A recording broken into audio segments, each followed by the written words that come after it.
everybody, welcome to another episode of Purple Insider. Matthew Coller here, and a fun show on tap tonight. Although I am going to give a warning right off the beginning of the show. It is pretty nasty outside. It is really windy. There's been tornadoes in Minnesota. It's been raining sideways at times.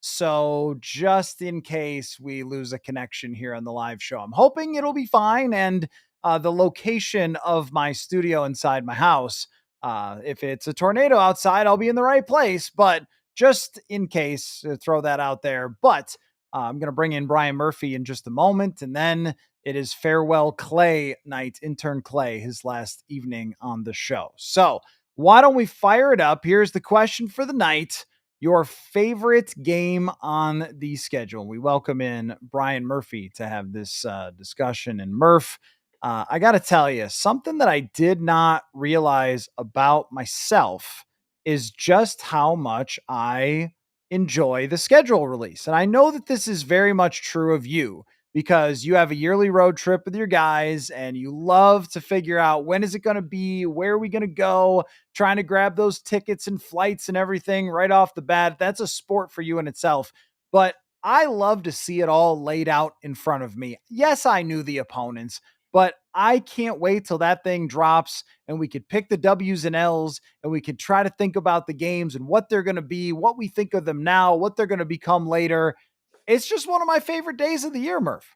And who knew? I mean, 10, 15 years ago, 20 years ago, well, probably 40 years ago now, you cut it out of the newspaper, put it on the fridge in May and forgot about it. It didn't become a week-long obsession and drip, drip, drip leaks and who's going to play on Sunday and Christmas and is Amazon going to get a game? And, it's just the modern NFL, which is they suck every molecule of oxygen out of every room and manage to make a news cycle out of a schedule release. But it's intriguing because with all these international games, with all these primetime slots, with all these streaming services popping in, and clearly now Christmas Day is constantly in play, it does have a major impact on how you can plan for a season, both as a team and gear up for it as a fan, because, let's face it, regular season games are events and you can kind of plot your life and family gatherings and seasonal duties and weather concerns around particular games, particular days, particular times.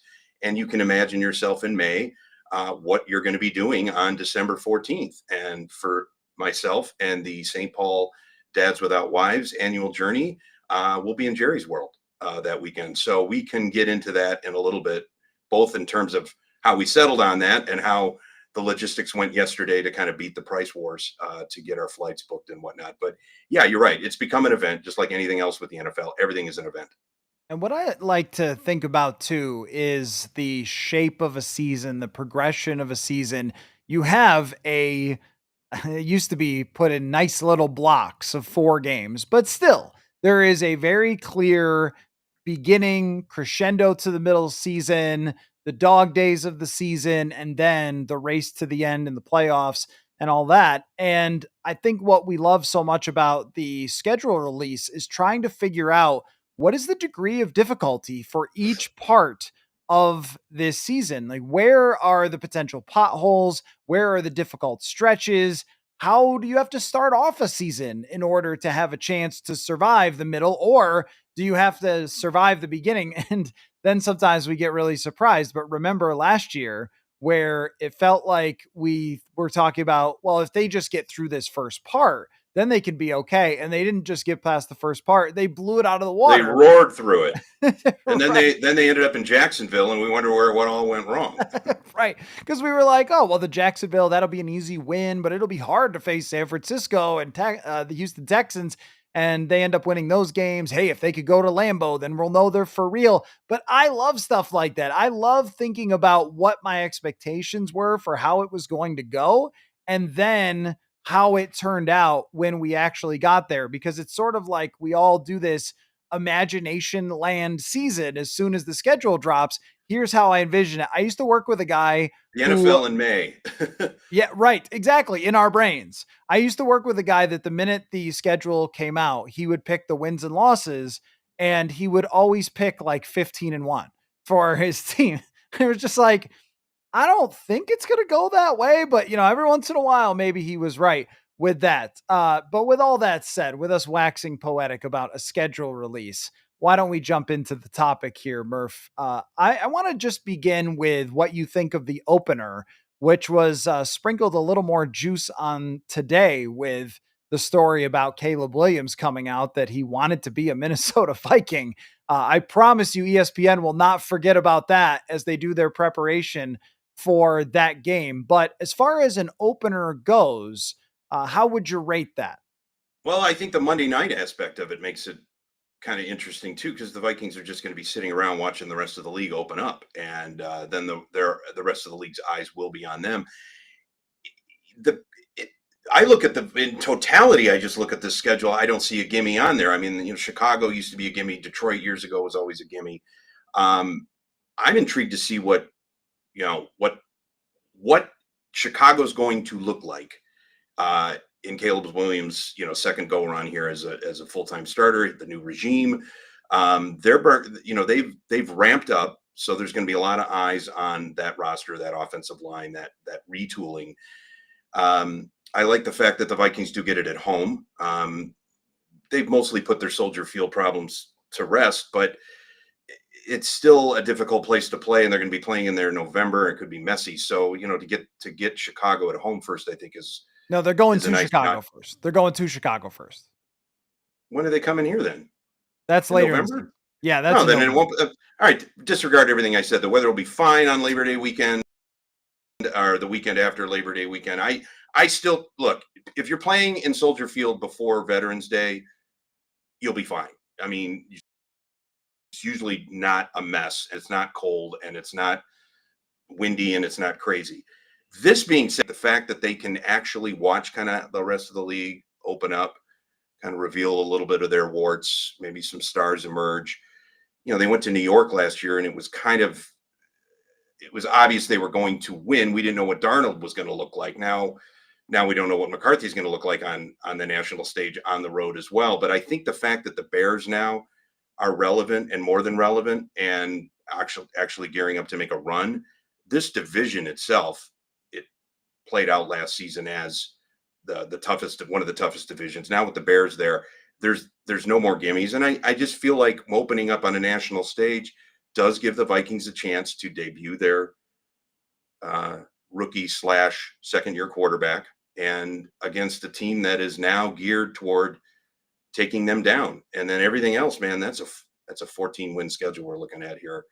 The results of which make for such a challenging season this year and so many cool matchups and so many great quarterback matchups. Well, that's what I like about it. I was thinking about this for maybe a column for next week. I'll probably write it, but I was having this thought today as I was going through the schedule again and just talking with it with Kevin Seifert earlier today. That conversation is up on the YouTube page as well. Uh, but I was thinking about how Vikings fans, I want them to try something for this year, which is, and I know that they won't do this, but I want to try, They've which always is been very easy to listen. yeah, right. Which is to try to separate how intensely you want your team to win and compete for a Super Bowl, but also how cool this schedule is. It's not an easy schedule, and I'm sure that 90% of Vikings fans would tell me, I don't care how cool it is. I wish they played the Jaguars 18 times and they could win every single one of those games. But as we go through this here, there are so many pops of cool, and I think that the first game is that. It is in Chicago. It is a dramatic environment. It is JJ McCarthy's NFL debut in the place that has tortured the Minnesota Vikings, and not so much in recent years. Soldier Field, I think Kevin O'Connell has largely solved that, or Matt Eberflus / Justin Fields have helped them there. And then, Caleb Williams last year, or at least the Bears defense last year, help them out there. But the point just being that it's an environment where the Vikings have historically had their problems. It's going to be on that big stage, Joe Buck, Troy Aikman, national TV, and the island of all islands on Monday Night Football. And for JJ McCarthy to walk out, it's going to be like, welcome to the league, my friend. This is the stage that you've been trying to get to for your entire career and then had delayed for you last year. This is not And you're going to one have to wait o'clock. just one more day than Right. everybody Yes. else. Right. Right. But this is not well, I said 1 o'clock. This is not a noon start against the Giants. Like Sam Darnold got a soft launch, I think. What is it when a restaurant sort of opens, Soft but they don't have opening. like the soft opening? Yeah, Sam Darnold got a soft opening last year. They were going to win that game if he threw no passes. But for this one, it's going to be like, all right, go figure this out and do it against the guy who was drafted number 1 last year. And oh, by the way, Brad Johnson, who's had a pretty good success against the Vikings as the Lions coordinator, is now taking over as well. And I'd like to see. I don't know how that's going to take shape right away. What his imprint's going to be on the club. They cycle through coaches and quarterbacks in Chicago like yesterday's news. There's going to be a lot of eyeballs just trained and a lot of excitement. I think Bears fans were kind of abused the last couple of years with how the team was mismanaged, and the fact that they do have a franchise quarterback who now looks like he has a solid offensive line and some complementary pieces and some competent coaching coming his way. It may take the better part of the season. I think you wrote about this today too, that week 11 matchup that will be here in November and not Soldier Field, as I said earlier. Well, that may give us a better idea of who the Bears really are this season. But I just cannot get over the fact that there's not one gimme, one hiccup. And if anything, the Giants game late in the season is probably going to be that, but you got to imagine they might be a little bit better than they have been the last couple of years. And then we'll get into this too, but I think really the trip overseas is really a gift, and we can get into why that is. It's never convenient, but the two opponents that they have look vulnerable, and that's two hostile environments you don't have to go into. So I think in some ways the doubleheader in Europe really plays to their advantage too. So let's go through this thing through the lens of coolness and intrigue rather than wins and losses like Manny and I did last night. I think the Atlanta game at home does have some intrigue to it because Michael Penix was picked before JJ McCarthy, which shocked the world. They are not bringing Kirk Cousins as their starter. Presumably, he's still on their roster. He may be in the building. Right, right. Last year, the Vikings Falcons was one that as soon as the schedule came out, we were just circling that. Okay, that is the revenge game. Here we go. This one doesn't have that type of intrigue to me.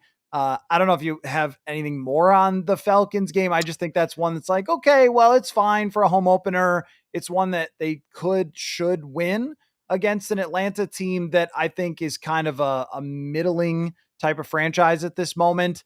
But it's really the next week against Cincinnati at home that I have my eye on more than Atlanta. Yeah, well, it's also a Sunday night game to open up too. I think. Did I get that part right? Yeah, you did. I read it really quickly twice today. I knew the opponents. I just didn't stack them up on networks and all that. But I do believe they're at home on Sunday night against Atlanta. Yeah, the quarterback matchup is fine, but it's just a murderer's row of quarterback matchups too. I mean, they're all intriguing. They're all young. And then you look at the Burrow Herbert, they've emerged now. They're veterans now. Those guys are going to be difficult to beat. If we're talking about the most intriguing one, though, we'll get down there. But I mean, it's way back. What is it? When did they go to Seattle? Week 13 or 14? I mean, the Sam Darnold matchup is going to be unbelievable to watch. But there's so much to get to before then. As you were mentioning, it's so it's so convenient to map out the schedule and what you might expect on May 15th. They haven't played a game yet. There hasn't been an injury yet. There hasn't been a controversy yet. There hasn't been a blown call. Somebody hasn't not shown up on time. Somebody hasn't fulfilled their potential. All these shifting narratives that are going to start on week one and dictate how you feel about each opponent as the season progresses, how physically beat up you are, how mentally worn out you are. What are the stakes now? Maybe the division is, if you start slow, then these other games take on greater importance. If you start fast, everybody's coming after you. So there's not a lot of breathing room, and it's going to be fascinating to see how things play out week by week, month by month, because what we're talking about now, yeah, maybe the Darnold matchup looks enticing in late November, but right now somebody gets hurt. Maybe he's underperforming. Maybe there's thoughts that he should get benched. Does he regress? Is McCarthy going to, I don't want to say wither, but like, is he going to strain under the expectations of carrying a 14-win team to another double-digit win season? Because that's how the roster is constructed.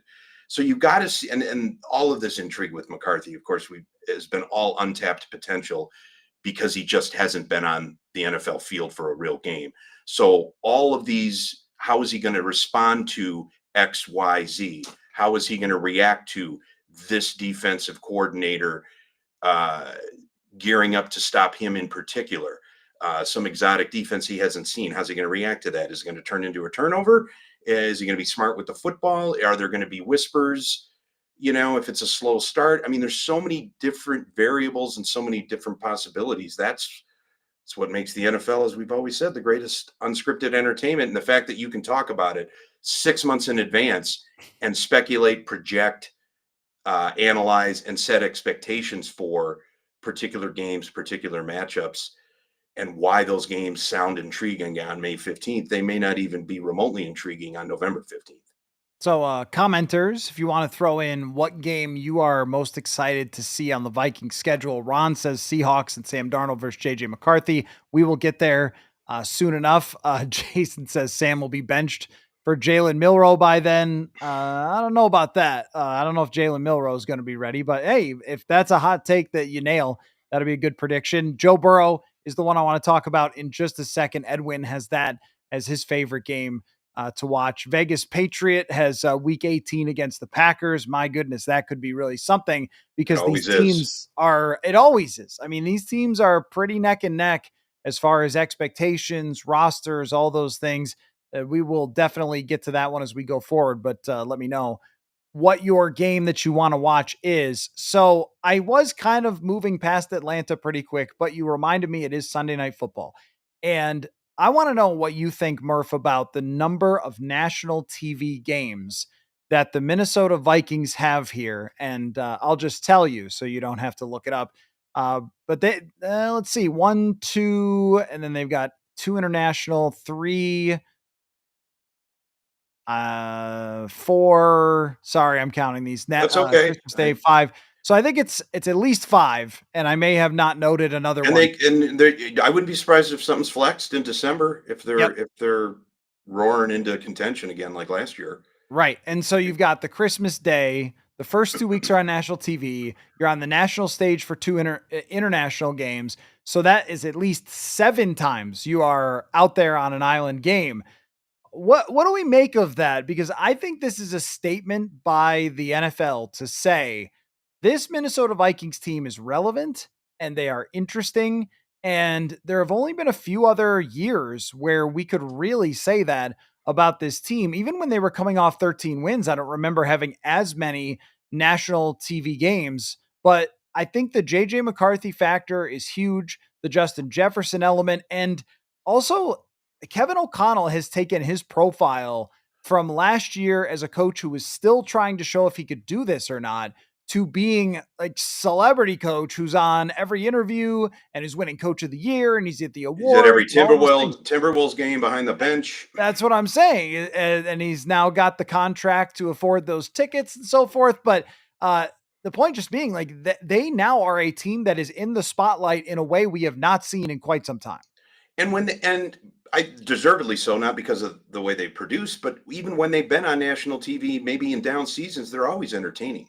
The Vikings are nothing if not entertaining and intriguing. Sometimes like a car wreck. But I know people around the country that always talk about the Vikings that never didn't grow up here, didn't care about them because they're always in the conversation, and their record has said that over 65 years. There are very rarely times when the Vikings are not in contention for a playoff spot, not in the conversation for a division title, not intriguing because of their quarterback situation or lack thereof. Even previous regimes, Red McCombs got cheap, but the Vikings have usually never been ones to shy away from throwing money at free agents, making splashy acquisitions. Adrian Peterson was a superstar. I mean, they've had guys that have been the face of the league over the decades. They just haven't been. And again, all these biblical losses on national TV, whether regular season or playoff, has either endeared or engendered sympathy because of how sad things have ended at times. But the bottom line is the Vikings are always in the conversation and they're always entertaining. And I think they deserve the opportunities to showcase themselves because the NFL knows they're a good product.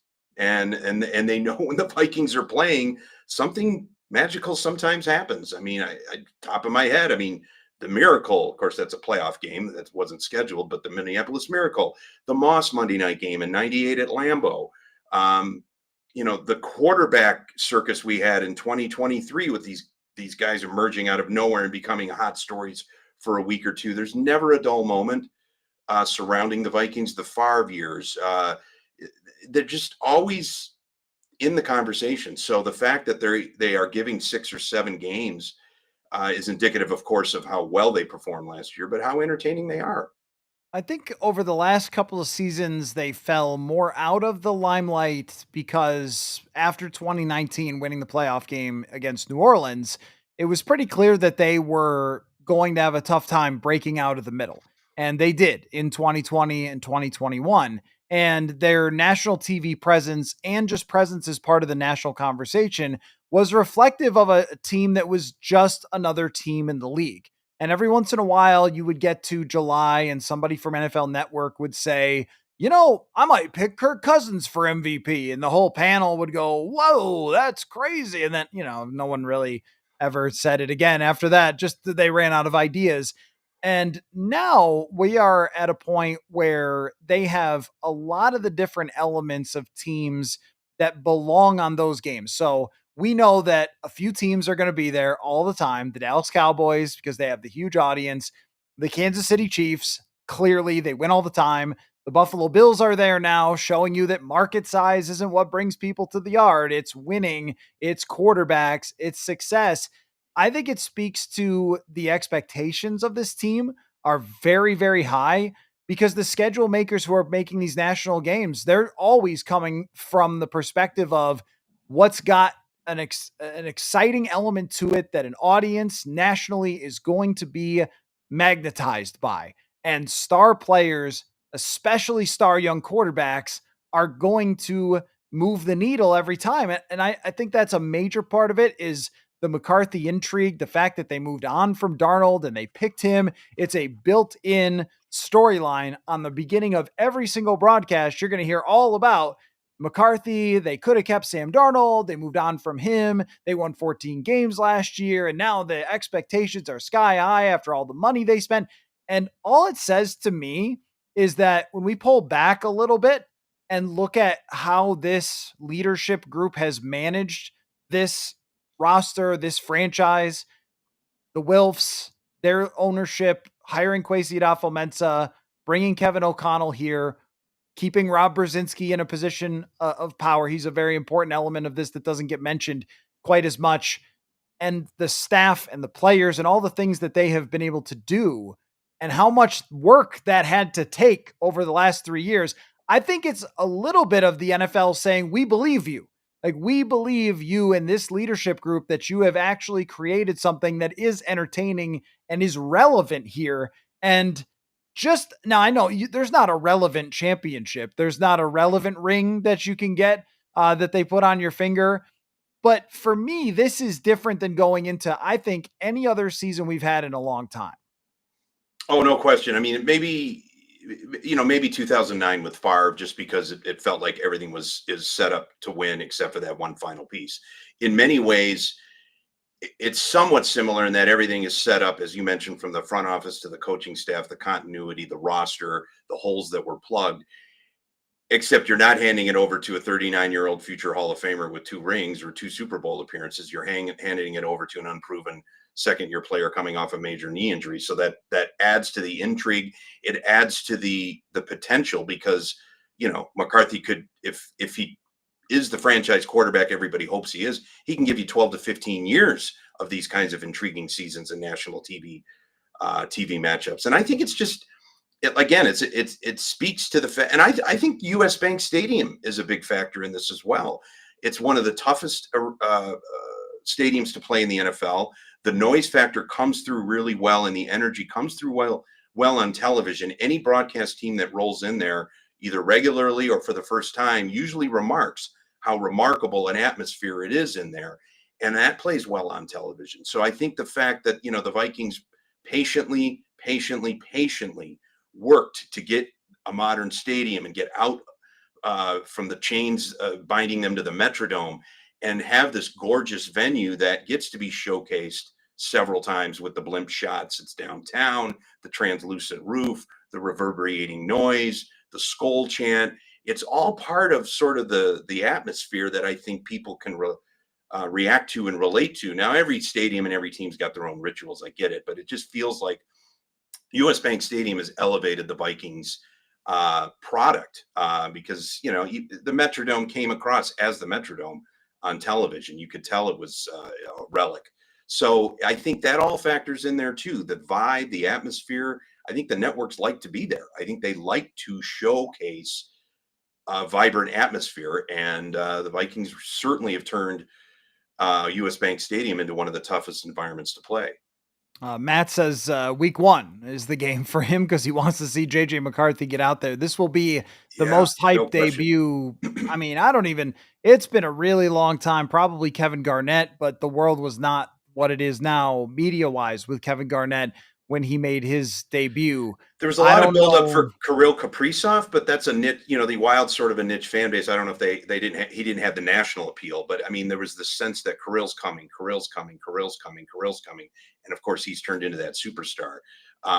But yeah, you're right, the anticipatory factor of it as well. I mean, I'm honestly not sure. I mean, maybe Moss is probably the last time that we talked about a player. Adrian Peterson could have been this. Favre as a free agent acquisition, but as a player, we knew what the potential was with Favre, that he could be Mhm. great because he had been great for so many years. But someone truly making their pro sports debut, Moss and Peterson are the only other two I could think of that would be as hyped up of prospects that would put them on the level of McCarthy. And there hasn't really been. I mean, Teddy Bridgewater came into the middle of a game for his debut, I think against Atlanta, and played well in that game in 2014. And there was anticipation there because he was a quarterback following Christian Ponder. But when he was drafted, the team was awful the previous season. And he So, was a lower pick. right. And I'm just not sure how much they had at that moment to really argue like this is the must see guy. The difference is this team is in a Super Bowl type of mode and debuting a player as opposed to, hey, well, we're probably going to have to build over a couple of seasons around this player who's still developing. Like there's a different level of energy to that. Kelly says week 17 and 18 division is crazy good. That is for sure. David has the Charger game, Harbaugh, McCarthy angle. Could have drama, comedy. Yeah. Well, and the fact that the Vikings passed over Jim Harbaugh as their head coach. So there is a revenge game factor, but we kind of got stuck on the national element here. Let's move forward. Bengals getting to see Joe Burrow here is just a treat for the fans for sure. That game, how about a lot of you are a little skeptical on the corners? We're going to find out if those corners can play because those are the two best wide receivers outside of Jefferson Addison, and they might make an argument for being number one. Cincinnati for receiver duo. This is a future Hall of Fame quarterback who is coming in here versus Brian Flores with the US Bank Stadium. But I did want to get to the international games, though, and get your angle on that, Murph, because a little more came out. There was a Ross Tucker Show interview with Mike North, who is the VP of something involving the schedule with the NFL. I'm sorry, I forgot his whole title, but the guy who answers the questions about the schedule. And he said that when they pitched the Vikings on doing back-to-back international games, he assumed they were just going to be like, okay, no, what? And he said not only were they okay with it, but they were actually eager to do it, is the words that he used. What do you make of the fact that the Vikings sort of jumped at the opportunity to play in Dublin and then London? Well, they've certainly had practice. How many games have they done in the last 10 or 12 years? I went to one in 2013. I know they had one after that, and then last year, right?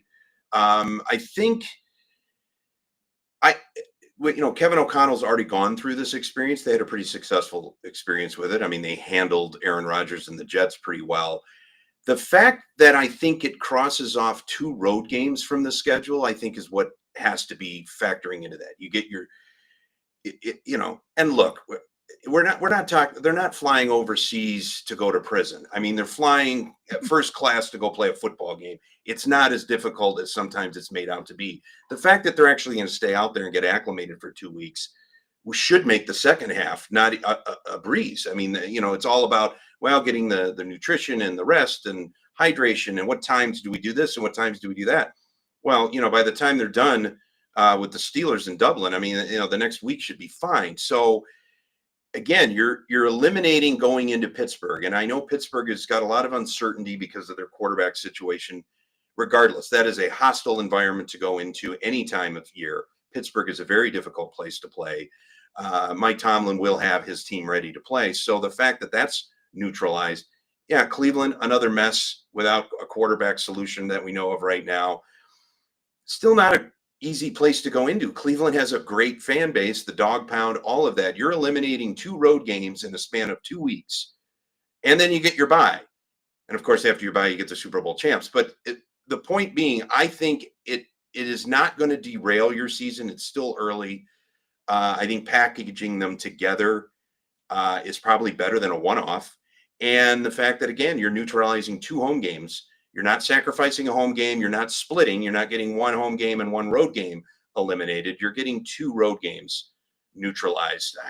Lean into that. And by the way, it's just another opportunity to go on at 9 a.m. in front of the world and, showcase. So I'm not surprised they leaned into it, especially since O'Connell and those guys seemed to handle it pretty well last year.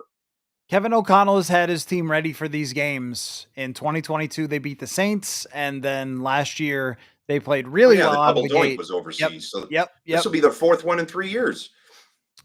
Yeah, right. Yeah. And I think that they now have it down to a bit of a science of how to pack up the entire organization and take it overseas, since it's already been done twice with O'Connell in charge.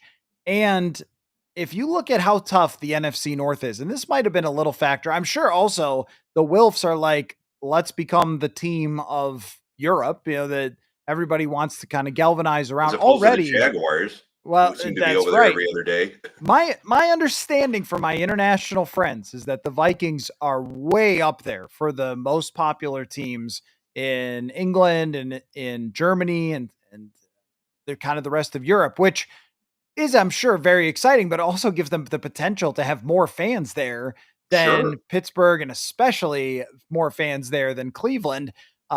People going over, and also just, people traveling from around Europe to get there because that's the closest they're going to get. But when I think of these 2 games and the advantages, one is JJ McCarthy doesn't have to play against TJ Watt in his building. Instead, he gets to play him in somebody else's building, which is very good for JJ McCarthy. I also think that every other NFC North team has the 9 road games. And our friend Chris Thomason went semi viral when he tweeted out that the NFL gave the Vikings an unfair advantage in a loaded NFC North. And well, my thing is that you'll never make the schedule fair year to year for every team. So whatever. But he's not wrong. And that's really good for them that the other teams do have to play more on the road. The Vikings will be the only team that is playing more at home than the road in 2025.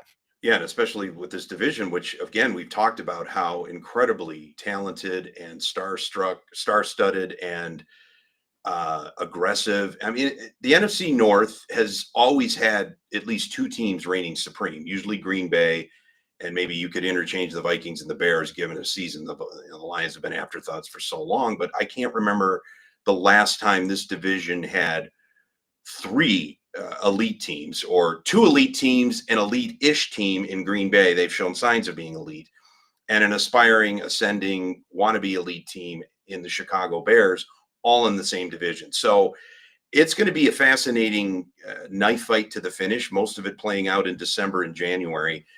And right, any small advantage you can get schedule wise out of that to still have your 9 home games and essentially, only 6 road games, 6 real road games is quite, I can understand why, and they've been successful in overseas. They've won overseas. So I would think if they had struggled overseas and complained and carped about the hassle and the logistics of it all, if Kevin O'Connell was a rookie coach like he was a couple years ago and he had to go over there and just deal with it, he knows what he's doing. The staff knows what they're doing. Hell, they might even sneak a round of golf at some beautiful course if they can win one game and get a day off. It should be a valuable experience for them, and I just feel like you take two real road games off your schedule, and as Thomason mentioned, the rest of the league is still in the trenches like that, or the rest of the division still in the trenches. That could create one more victory on a 17 game slate. So the NFL giveth and taketh away though, because right after they get back, let's just for those who don't have the schedule right in front of them, let's just go through this. Week 7, Philadelphia Eagles. Week 8, Los Angeles Chargers at the Chargers with a 3-day rest. Week 9 at the Detroit Lions, my toughest ranked game of the year. And then the Baltimore Ravens come here, and Oh, then by the way, Chicago and Green Bay. So like, yeah, and then is that big Seattle game. That stretch from week 6 to the time that they face, I mean, gosh, Washington's coming after that. I mean, there is no breaks, no easy opponent. But let's talk about the section with the Eagles and the Chargers and Lions and Ravens, because to me, this may be the hardest stretch of 4 games from a May perspective. We'll see how it actually plays out. But this is the hardest stretch I think I have ever seen on a Vikings schedule with its debut. All of these teams are competing for the Super Bowl, and you have the MVP of the league 2 years ago and had a good argument for it last year. You have the Super Bowl MVP and that stacked team. You have the team that ran you up and down the field at Ford Field last year that you got to go there and play again. And then, the easiest game through this group is Jim Harbaugh, an 11-win team, Los Angeles Chargers. And not only that, but a team that plays with a lot of grit and a lot of toughness and old school on 3 days rest. Murph, I mean, are we talking about a situation where if they come out 2-2, that we're saying, wow, that is a really great result for you? Or do we got to change our mentality, Murph? Because there might be an argument for saying, well, why should we look at it that way?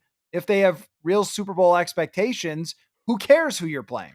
I'll take the last part first. Absolutely. You want to be playing the defending champions. First of all, you got them at home. You don't have to go to Philly. They've been going to Philly relentlessly. So that helps. I think, look, if you want to be tested and battle tested, and you're going to have to go through it in your division, but you might as well have the Super Bowl champs. You're probably going to end up facing them in January anyway.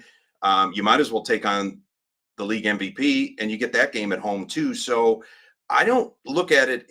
I don't look at it as, look, we want to have a season full of Giants, Titans, and Jaguars. You had that last year. In fact, that they took care of the Giants, but we remember that Titans Jaguars stretch where we were questioning things because they won terribly. They looked ugly, and it was like, is this really team really worth or really real? So even though they were winning these games against downtrodden teams, doubts were kind of, maybe not in the locker room, but there were doubts around them settling in. Well, here you're going to know where you stand. And you mentioned the 2-2 stretch there. Yeah, 2-2 breaking even during that stretch is fine, but it puts a big onus on your start. You got to be 3-2 minimum, if not 4-1 coming out of London into that Philly game. You can't afford to be already in a hole and scrambling to stay relevant going through that murderer's row. So to me, it's almost more important for a hot start than to defeat, or at least serve notice to these opponents. You need to have the confidence and the swagger going into them, because if you're expecting to collect 3 to 4 wins in that run, which would be magnificent, but you're expecting to do that because you've already stumbled coming out of the gate, that's going to really increase the pressure. You're going to have guys probably trying to make too many plays that aren't there. Mistakes will be made. Everybody will be pressing, and the world will be falling apart. So I think the opening stretch is probably more critical, just because it sets you up to not only weather the storm, but puts you in a confident position to maybe take down some of these elite teams. To me, you win your 2 home games against Baltimore and Philly, you're serving notice, and then the split the roads. I think you're on your way. But you know, let's not. Going into Dallas, I don't know what Dallas is going to be. Everybody's down on Dallas, and I am too. But you're going into Jerry's world, and maybe they're desperate, and maybe their last moment to survive. People are playing for their jobs. That may not end up being a gimme too. The Giants game looks like a gimme, but who knows how they're going to be playing. So this stretch early and in the middle is probably going to define them, because the games at the end against your division are going to decide where you're going. If you're going to the playoffs, are you going to be at home? Are you going to have a week off? All of that is going to be into play. They need to be coming out of Dublin, 4-1, 3-2, So or coming out of London. Yeah, let me talk out of both sides of my mouth. So I did pick a lot of losses in this stretch for the Vikings when we did the schedule last night. And there were some comments of like, why are you being so negative? It's something like, well, at this moment, it's hard to pick against the Super Bowl champs, but things could be different then. But the other side of my brain says, now, wait a minute. Didn't they go all in on this offseason? Don't they have one of the best coaching staffs in the league, the coach of the year? Didn't they stack up the offensive, defensive lines, running games to be able to play with these football teams? This, again, is sort of a mind shift from where we were in previous years. We're talking about being relevant, but also being better. Like, this is the best roster the Vikings have run out since 2019. It might be the best roster they've run out since 2017. They're going to have to prove that, I think, to really show it, because that team went to the NFC Championship. But this is the most complete roster from top to bottom. So why wouldn't you be able to play with the Philadelphia Eagles, the Baltimore Ravens? Show me. This is a show me section of the stadium. Of the schedule. Show me that you can beat these great teams. You don't have to beat every single one to prove you're a Super Bowl contender, but who do you think you're facing in January, right? You're going to go against the Philadelphia Eagles. You're going to go against the Washington Commanders that come up here in a little bit. The one thing, and probably have to slay the dragon of Detroit in Detroit, which Kevin O'Connell has not been able to do since taking over as the head coach of the Vikings. The one situation, I would call it, scheduling wise, that I think does bend against them pretty badly is the turnaround after playing the Eagles. And I know they get the bye week before that, but when you have to play a really super tough team, even if you win, then turning around in 3 days and going to somebody else's place on the road in Los Angeles, which I think that the Chargers fans are just starting to become Chargers fans. Last year, I didn't think that Vikings fans took over the Rams stadium as much as they had in the previous seasons, probably just because of what they've proven over the years, the Rams. But it's also Thursday night football, which means national TV game. The fans in Flying LA, West. the fans in LA are probably going to keep their tickets for a game like that.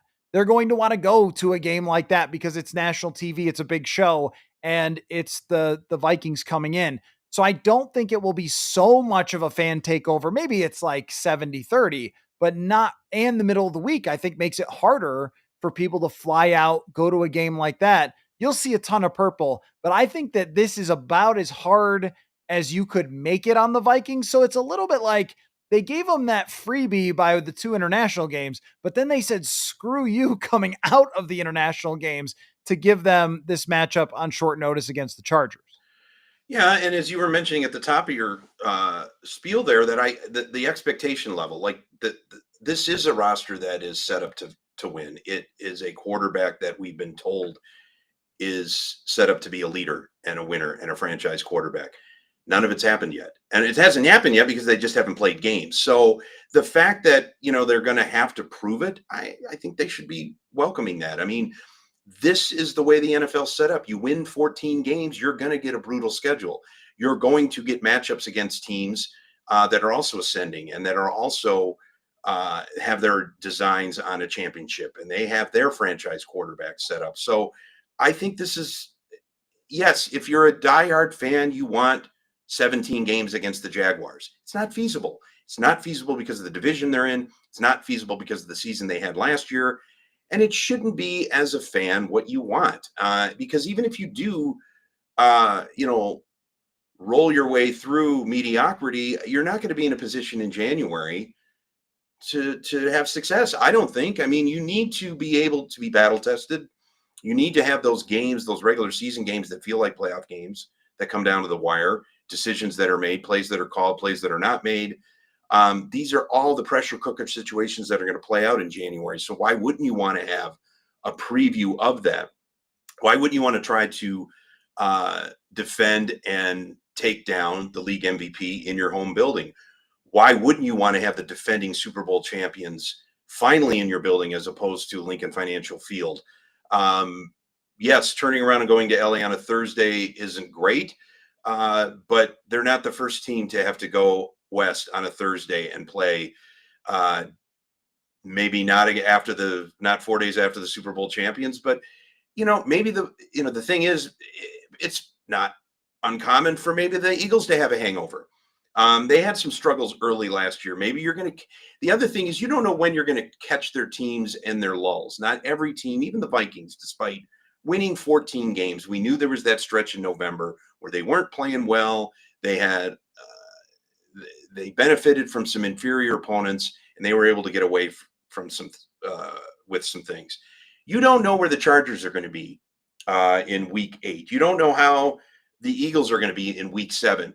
You sense they're going to be fine by Week 18, but you may be hitting teams in lulls. You don't know exactly where teams are going to be at their ebb and flow of a schedule, including yourself. So the Vikings need to be playing at the top of their game through that 4-week stretch, but they may be facing opponents that are playing at the top of their game, and that may be ripe for the pickings. I mean, the Vikings caught, I think, San Francisco early in the last. There's been times where it was ideal when they faced somebody. So you just don't know in May, of course, where that's going to be. So I don't fret as much because I feel like the greater the challenge, the more entertaining game, the higher the stakes. It's going to, sharpen you like a diamond if you really are an elite team later on. Well, and I think we knew this even though they were good last year, and they were a good team, and they got a bad matchup and they had a left tackle injury. They were flawed though last year, and we really saw it against some of those bad teams. And they didn't have too many times where they were tested against the best of the best last year in the middle of the season. There was a lot of, well, the Falcons are pretty good, the Seahawks are pretty good, Arizona's pretty good, but they were not great teams that they were going against. So they were getting good wins, but it wasn't like they were facing the best of the best. And that I think the game against Detroit made us think that they were really close, and then the second game against Detroit made me think they were not anywhere close going into the playoffs and all that sort of thing. But this year, by the time they arrive, we will know exactly how strong they are. It will not be as much of a conversation. Well, how good are they really? We will know because they will have so many prove it games along the way. Let me ask you this, Murph. Have we reached, as we break down this portion, say ending with the Baltimore game in week 10, just this middle section that's the murderer's row, have we reached your favorite game on the schedule yet? Have we gotten to your answer for that question yet? I have two. One's personal and one's more X's and O's. But no, we haven't reached either one of them. Oh, really? Okay. Because for me, it's the Baltimore game.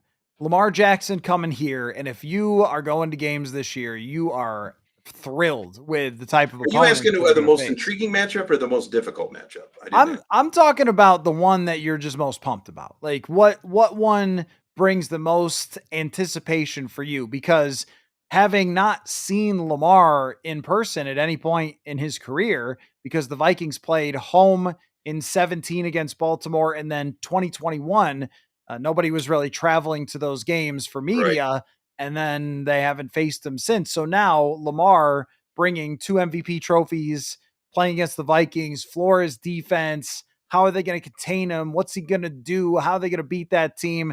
And they're just a really, really good franchise. So it's two of the better franchises in the NFL going up against each other. But the factor of not having seen Lamar in person, and I would say 99% of Vikings fans have not, it brings a different element to this schedule that we normally, how often are we ever saying that? Hey, this mega star, we haven't seen him play against the Vikings. Well, that's actually true for Lamar. And I also think that's always one of the best coach teams in the NFL, especially during the regular season. Well, here's the coaching matchup for the ages with Kevin O'Connell versus John Harbaugh and their group. So I love that as my favorite game on the entire schedule. Yeah, and it makes sense too because it's a rare AFC visit from a powerhouse as well. If we're going that way, I would say then the Week 7 home matchup against the Eagles, just for obvious reasons. They're coming off the bye. They need to be 3-2, 4-1, and 4-1 at that point. And I want to see them against the Super Bowl champions, and I want to see them against Philadelphia at home because I think the last 2, if not 3 games, or certainly in the Hurts era, has been at Lincoln Financial Field, and they've had problems there. They've had bad turnovers. They've had bad experiences. They've had tough turnarounds. The fan experience, I think, has been miserable. So I would really like to see how they can handle the NFL champions at home because that's the ultimate barometer, right? Because if we believe the Eagles are still positioned to be an elite title defender, then you're going to know this mid-season. So that to me is the one that I think is going to reveal as much about the Vikings in the first half of the season. Well, and then 2 weeks later, obviously hosting Baltimore again, though it's going to reveal a lot about Brian Flores' defense, a lot of this kind of fortified, not revamped, but fortified defensive roster. And they're going to have the benefit of having that crowd. And they're going to have the benefit of leveraging that against 2 elite quarterbacks. So yeah, those will be probably those 2 home games, I think they may kind of define what the Vikings are capable of doing the rest of the way. But to me, I think the most intriguing matchup, even more so than Cousins coming back last year, is I'd love to see what Darnold's going to do against O'Connell and Flores in Seattle. And not only that is, what is this, week 13? Is Sam Darnold going to be playing at the level in week 13 in 2025 that he was playing in week 13, 2024? Because I think there are a lot of people who aren't sure that's going to be the case. So if he is still playing at that level, I wouldn't even call it a revenge game. I just kind of find a battle among friends, as it were. No, there's no revenge for Sam Darnold, considering that the team gave him the opportunity to make $100 million and be set up pretty well for the rest of his career. There is one matchup I wanted to mention before we get to that Seattle one, which is JJ McCarthy's first trip ever to Lambeau, week 12. That's got some weather potential. It's got classic football in the late fall type of feel. Is that a Lambeau. day game? Or is that a night game? I think that's a day game, and that For one's now. for now. But that one's going to be special. The first time there for anybody. But on the Sam Darnold point, that's one where when I was ranking them by degree of difficulty, I had a tough time with. The Seattle Seahawks are a really good football organization. Even last year, they got rid of their quarterback after last season. They traded away a top wide receiver. That was off a 10-win season. They were still a really good football team. Their general manager has built multiple contending teams. They had to tear it down and then rebuilt it with Geno Smith. And they haven't been great, but they've been good. They've kind of been where the Vikings were in like 2021, where you have to take them seriously because they'll have good enough coaches, they'll have good enough players and a great venue where they're not just going to show up and roll over for you. When you have the Jags, the Titans, teams like that, you just go, okay, whatever, who cares? That's a win, move on. But that is not the Seattle Seahawks. I think that Darnold has a good chance to succeed, but I don't think he has a good chance for that team to be great. It feels to me like he's going to be exactly like Geno Smith there, where there's enough talent around him to win 9 or 10 games and be a tough matchup for the Vikings, but not enough for them to win the division, not enough for them to be a Super Bowl contender. Right. And I don't see him putting up the numbers he did with the Vikings last year because I don't think he's got the personnel necessarily or even the coaching and the offensive scheme to necessarily do that. Now, that could play out differently. And maybe he's a 250-yard guy and more of a game manager than he was here. So I think he's set up to succeed. You're right. I don't know if he's set up to dominate. And that was kind of what he was set up for last year, unbeknownst to anybody. So that does, I think you may see a leveling off. would be shocked if he continues the regression that he showed in week 18 and the playoffs. And we'll know right away whether he's still the deer in the headlights. I mean, that's something he's got to atone for and answer for in his career. His next playoff start needs to be an atonement if he can even get there. So that's why, to me, you know, the Vikings kind of were able to peek behind the curtain on Darnold and see the wizardry that he was capable of, but also the kinks and maybe the insecurities and maybe some of the things that led to some of his struggles in other markets. It wasn't fatal, but it was stark how quickly it came unraveled for him. So, what's that going to be like when the Vikings have a chance to get behind the curtain again with what they've learned and how their defense is playing? I mean, they're going to be in a state, and again, this is a week 13 game, so both of these teams are going to be fairly baked in to who they are and what they're capable of. I think it'll be a chess match. It'll be an intriguing chess match between Brian Flores / O'Connell, Sam Darnold, and his band of playmakers in Seattle, where, of course, we know.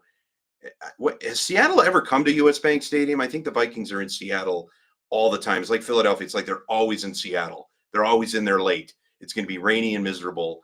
I just feel like this is kind of one of those games where it's going to be, again, not vengeance, but almost more of who was Sam Darnold in Minnesota? Who is he today? And we'll probably know a lot more of that when they're out in Seattle. Yeah, this is definitely a season for Sam Darnold to say what was the true Sam Darnold. Was it most of what we saw in Minnesota last year, or was it kind of the Carolina version that had some ups and downs, but was more down than up? Or is he just good now? Like, I think Geno Smith is just good now. He's not great. He's not a megastar, but he went from being a backup for a long time to just a good quarterback who can win games. Probably He's not a good enough 10 to win win you a Super quarterback, Bowl. Yeah, that's and, that's how I think. Yes, that's how I think of Sam Darnold too. I think of him as a 10-win quarterback that if you catch him on the wrong day, he is going to be great and blow your socks off. But if you catch him on the right day for his opponent, he can look like what happened in Detroit. So let's talk road trips, Murph. I know this is one of your favorite subjects. You are going with the boys to Dallas Sunday Night Football, Week 15. Now, you didn't tell me till yesterday when the schedule came out exactly where you were headed, what road trip you were picking. So, what led you to the decision to go to Dallas?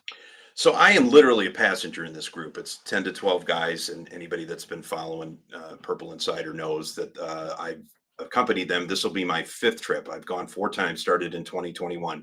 We went to LA for a Chargers game. We went to Washington in 2022, Vegas in 23 for that 3-0 barn burner. And last year we were in Jacksonville only for the weather and not for the 12-0 victory. So the last 2 games that this group has gone to has been the 12-0 pratfall in Jacksonville and the 3-0 victory in Vegas in 2023.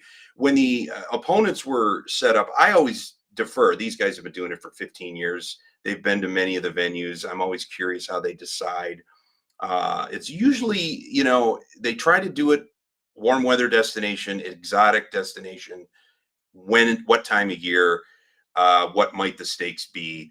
And we were really keying in on Pittsburgh. I mean, when the opponents were determined, they had not gone to Pittsburgh yet. We figured it would be a fun environment, as long as it wasn't late December. It would have been an awesome time. And I've been to Pittsburgh before.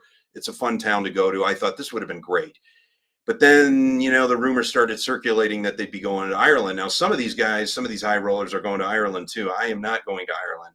I have yet to go to Ireland. If I go to the motherland, it's going to be with my wife at some point. She would kill me if I went with a bunch of dudes to see the Vikings. So some of them are going to go to Dublin. But Dallas was always kind of plan B on the domestic front because they haven't gone there yet. It's Jerry's world. It's sort of if it's later in the year, it could still be warm. So we all defaulted to Dallas. And the fact that it's mid-December, it is a Sunday night game, it just sort of makes sense because it's kind of there's plenty to do in Big D. And I'm looking at, we're going to get a VRBO, which we did last year. Normally we've been doing hotel rooms. And I think anybody that travels with groups of friends, whether it's couples or families or even dudes or whatever, the fun stuff happens in the margins. The fun stuff happens, late at night when you're coming home, or early in the morning when you're reliving what happened. You can't really replicate that in hotels, right? I mean, it's when you're under one roof together, it makes the experience that much richer. So I'm particularly, I think my brother's going to come on this one. He's never been to Dallas, and he's a huge NFL fan. So I'm looking forward to it just because it's going to be a spectacle, and just to be able to crack open the keyboard within eyesight of Jerry and Junior, and just being in that circus environment in Arlington deep into the season, where the Vikings should be rolling by then. And if all things play out, I mean, the last vestiges of the Prescott championship window may be slamming shut, and it could be a surly atmosphere in Dallas as well. So I think we're all kind of looking forward to this one being a pretty memorable trip. So I haven't gone on the other trips to Dallas. They've played there a couple times since I've been covering the team, and it just never really worked out for me to go. So this time I will be coming with, and kind of can't wait to see. I mean, look, everybody is annoyed by the Cowboys. There's no question. At the same time, it is one of the venues that you have to see in sports. It's hosted a Super Bowl, it's the Cowboys, it's the whole thing. Jerry Jones. There's just a lot of aura to that team, and I'm not praising them for that. They've been totally mid as a franchise since my childhood, but they're just like, of all pro sports teams, where do they rank in worth in American sports teams? Number They're at the one, top. They number are the two? I highest mean, value. No, they are number one, I believe. yeah, yeah. I think there's maybe the Yankees are up there too, but I know the Dallas Cowboys on the Forbes list for years have been the highest valued team. I mean, they've been America's team since the 70s, and I'm not sure who anointed them that, if it was CBS or whoever, Roger Staubach. I mean, they have always been that team everybody loves to hate because of the attention that they've gotten. And it's been 30 years now since their last Super Bowl appearance. I mean, Jerry Jones takes over in 1989, and within 6 years, he's got 3 rings. But ever since he got, rid of, Jimmy Johnson, and Barry Switzer won with, basically Jimmy's roster, they haven't done anything. They haven't been close to a Super Bowl that I can remember. I mean, they might have been in a championship game, but I don't remember them being on the doorstep. And it's fun watching the Cowboys fail, because they are elevated to a nauseating platform of all eyes on them. And kudos for Jerry for keeping them relevant. He's the most talkative owner. He's available all the time. He says some of the most outrageous things, and you never know what he's thinking on a given moment. But he is never going to let the Cowboys, no matter what their record is, become irrelevant.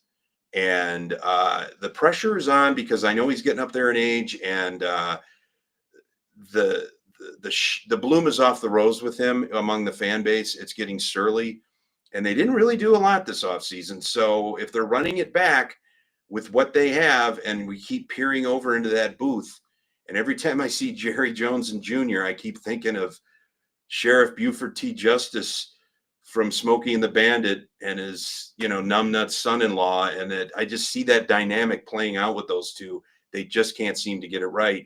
And when I think of Sheriff Buford T. Justice's wrecked cop car, that's what I think of every November and December when it comes down to Dallas's either postseason hopes or contention factor. It's fun to watch them disintegrate in front of all of us. A very fresh reference on that one, but I understand what you're saying. It's a classic. And look, if you're 23 and you haven't seen Smokey and the Bandit, go get it. All right, fair enough. I think this is the worst road trip schedule that I've seen from the Vikings ever. I mean, it's hard to get out to LA on a Thursday unless you're making a whole weekend out of it. Even then, that's still pretty tough. Are you talking logistics or just intriguing I'm cities? just talking like travel. Okay, so international, if you're that person, that's great for you. Let's throw that part out because there aren't that many people who can do it. Last year, I did a whole story about, wow, there's like a traveling band of Vikings fans that shows up in every single city and they take over stadiums. This is a hard one to do because you have Chicago, but it's on a Monday. So that's not easy for everybody to travel there. nighttime on a Monday in the middle of a week.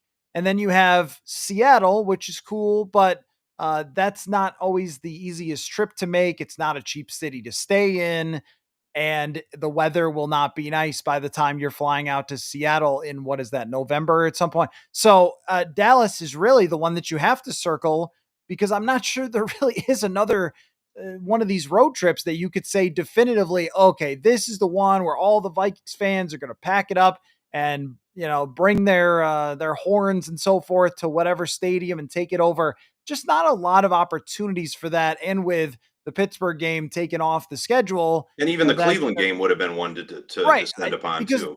easy flight, it's not that far away. You could fly in, you could fly out. You're not going to have that so much for this year. Let's wrap up on this, Murph. Yesterday, when I picked the schedule, what a roller coaster it was. At the beginning of the season, I thought, well, they can win a lot of these games. They could certainly win those two overseas. I think we expect them to do that. They could start off really hot. They've got this nightmare in the middle. And what a finish it is at home. The Lions, the Packers. Like, wow. I talk about juice inside that stadium, energy. The vibe is going to be crazy if that's for a playoff spot with the Packers. I ended up with 11 wins. How many wins do you think the Minnesota Vikings should get now that you've seen their schedule? I was thinking of this number during the offseason once the roster kind of got settled, and I haven't wavered off of that based on the schedule. I'm going to settle on 10. And 10 sounds like a cop out because it's the easiest double digit you can get. It's the McCarthy factor. It really is. I think this team, if this team had a veteran proven quarterback, I think your 12-13 is in the ballpark. I think because of his unknown factor, I'm going to stay with 10 because I think there are games they can win in spite of him. I think there are games that they'll win and they don't need him to win it for them, but there are going to be certain games they're going to need him to win, and there are going to be games, more importantly, they need him not to lose. So until we get to see this play out with him, I 9/10, because I certainly believe they're a playoff team. 9 wins probably doesn't get you in the NFC, or if it does, you're going to be done soon. So I like 10 because it sets an expectation that I don't think is unrealistic. Now, I'm not going to go through and pick what the 10 are. I haven't thought about it like you did. I'm thinking that seems like a rational number based on what I've seen. And if they exceed that, I wouldn't be shocked. If they don't get to 10, I would be a little more disappointed, mainly because of where they've set themselves up for. And is it going to be indicative of McCarthy, or is it going to be indicative of the pieces just didn't fit well together? Was there a catastrophic injury? I don't think 10 is unrealistic. I think 10 is fair. And the thing we have to remember for this year is that the Vikings aren't the only team playing these opponents. So last year, everybody got their turbo boost, which was called the AFC South. But this year, nobody gets that turbo boost. And they all have to play the Eagles. They all have to play the Commanders. And they all have to play Baltimore and Cincinnati. So And it then might, each other twice. So it's just like, it might be no 11. NFC North team is really got a cakewalk. It might be 11 that wins the division for this year, or it might be 10 that wins the division. We saw this from the NFC West last year, where those teams, it was 10 or 11 games that ended up winning the division out there. And you can look at it in a bubble and go, well, they dropped off 4 games. But if the other teams that are in your same environment are only winning 10 or 11, I think that tells you that you've done well for that track. And I think it is a very difficult track. So I've got 11, you've got 10. I think that's a very fair bar to set, considering everything that's going into this. But now we get to see how it's going to play out and the build up to it. I cannot wait, Murph. So I'm glad. I know this is one of your favorite times of year. Look at the road trips, look at the schedule, see how it plays out. So I'm glad we could get together. And during the season, we will be back for sure with Monday Morning Murph. Although we may switch Monday Morning Murph up to live Murph on Monday nights. We're trying to, maybe figure that out, but It's certainly not week 1. no, that's right. It's not. It's going to be a very least me waking up in Chicago and breaking that one down after a late night. But one way or another, you will be back for the 2025 season. I can't wait for that. So Looking thank you forward to so it. much. Thank you so much for your time tonight, Murph. Yeah, I Appreciate think you. you mentioned it. Probably the most intriguing and highly anticipated Viking season in a long time. Certainly since we've been working together. Absolutely. Absolutely. So thanks again, man. And we'll see you soon. Football. Football. Maybe next week, Murph and I will play some golf. I have not looked at the weather. It's supposed to get cold. It's supposed to be nasty next week. Ugh. Maybe we won't get to golf next week. That's unfortunate. Okay, so this show has at least one sponsor, so I'm going to get to that. And then it is a very, very special Clay's Corner because Clay is graduating from college and thus bringing his internship to an end. And this is his final evening on the show. So I gave him his last homework assignment, which was to make up 10 things, a list of 10 things that he cannot wait to find out about the 2025 NFL season. So I want to know yours, your guys in the comment section.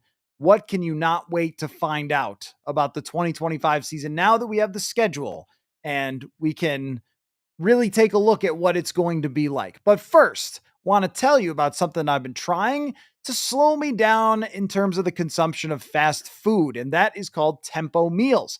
Tempo is a weekly delivery service that delivers chef-crafted meals from a dietitian-approved menu fresh to your door. They have perfectly portioned lunches and dinners that take the guesswork out of eating, fully prepared. All you need to do is heat them up in the microwave.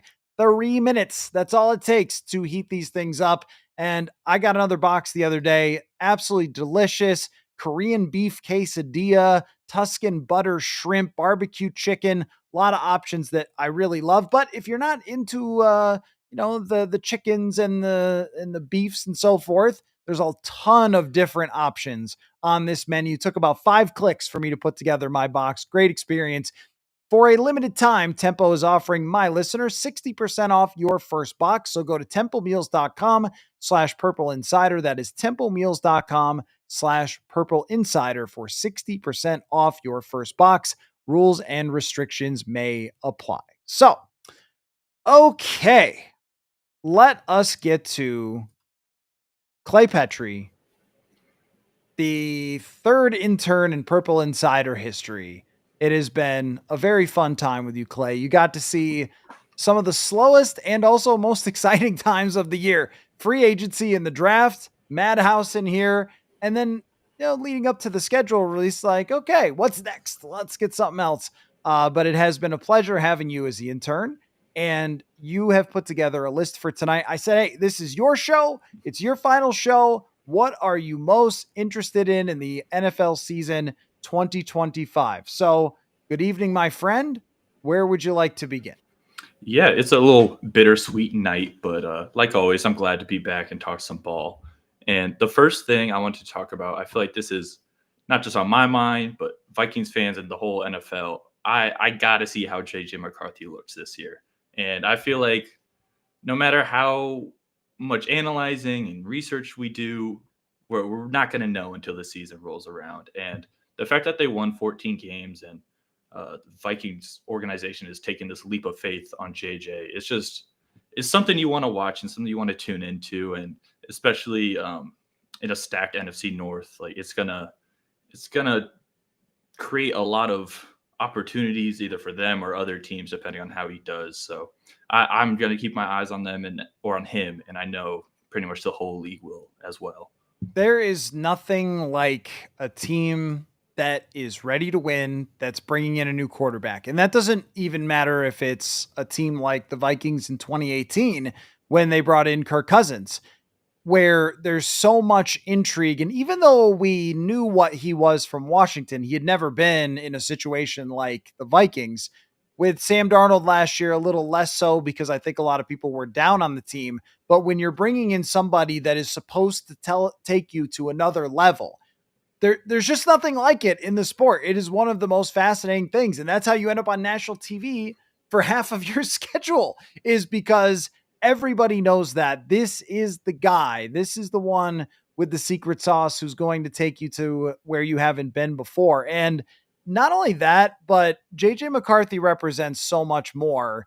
Not to put any pressure on you, JJ, but this entire franchise has failed to find this guy forever. I mean, they found it in Dante Culpepper, and then he got hurt in 2005, and his career was cut short with the Vikings. Had he stayed healthy, then maybe a few years later, they would have built the roster back up, changed owners, gotten to be a premier franchise with him as their quarterback. Maybe the offenses modernize a little bit from where they were then, make it easier on him. But we never got to see that reality. And with Teddy Bridgewater, it's the same sort of thing. Like maybe in 2017, he's this much better than Case Keenum, and they go into Philadelphia with a chance. But instead, we never got to see that reality. So now here you are. Through the years, Tommy Kramer was a franchise quarterback to some extent. A lot of injuries, though, throughout his years in the 80s. It's really Franz Tarkenton. And then it's a lot of hopes and dreams that haven't quite come to fruition, even though there's been a lot of great seasons. And now here you are with someone who you drafted, you can develop, you have the best coach of quarterbacks, you've got the best receiver, everything is there for JJ McCarthy. I mean, it's a great place. It's an obvious place for you to start. But I think it's not just you. I think everybody in the NFL wants to find out how good is JJ McCarthy really going to be.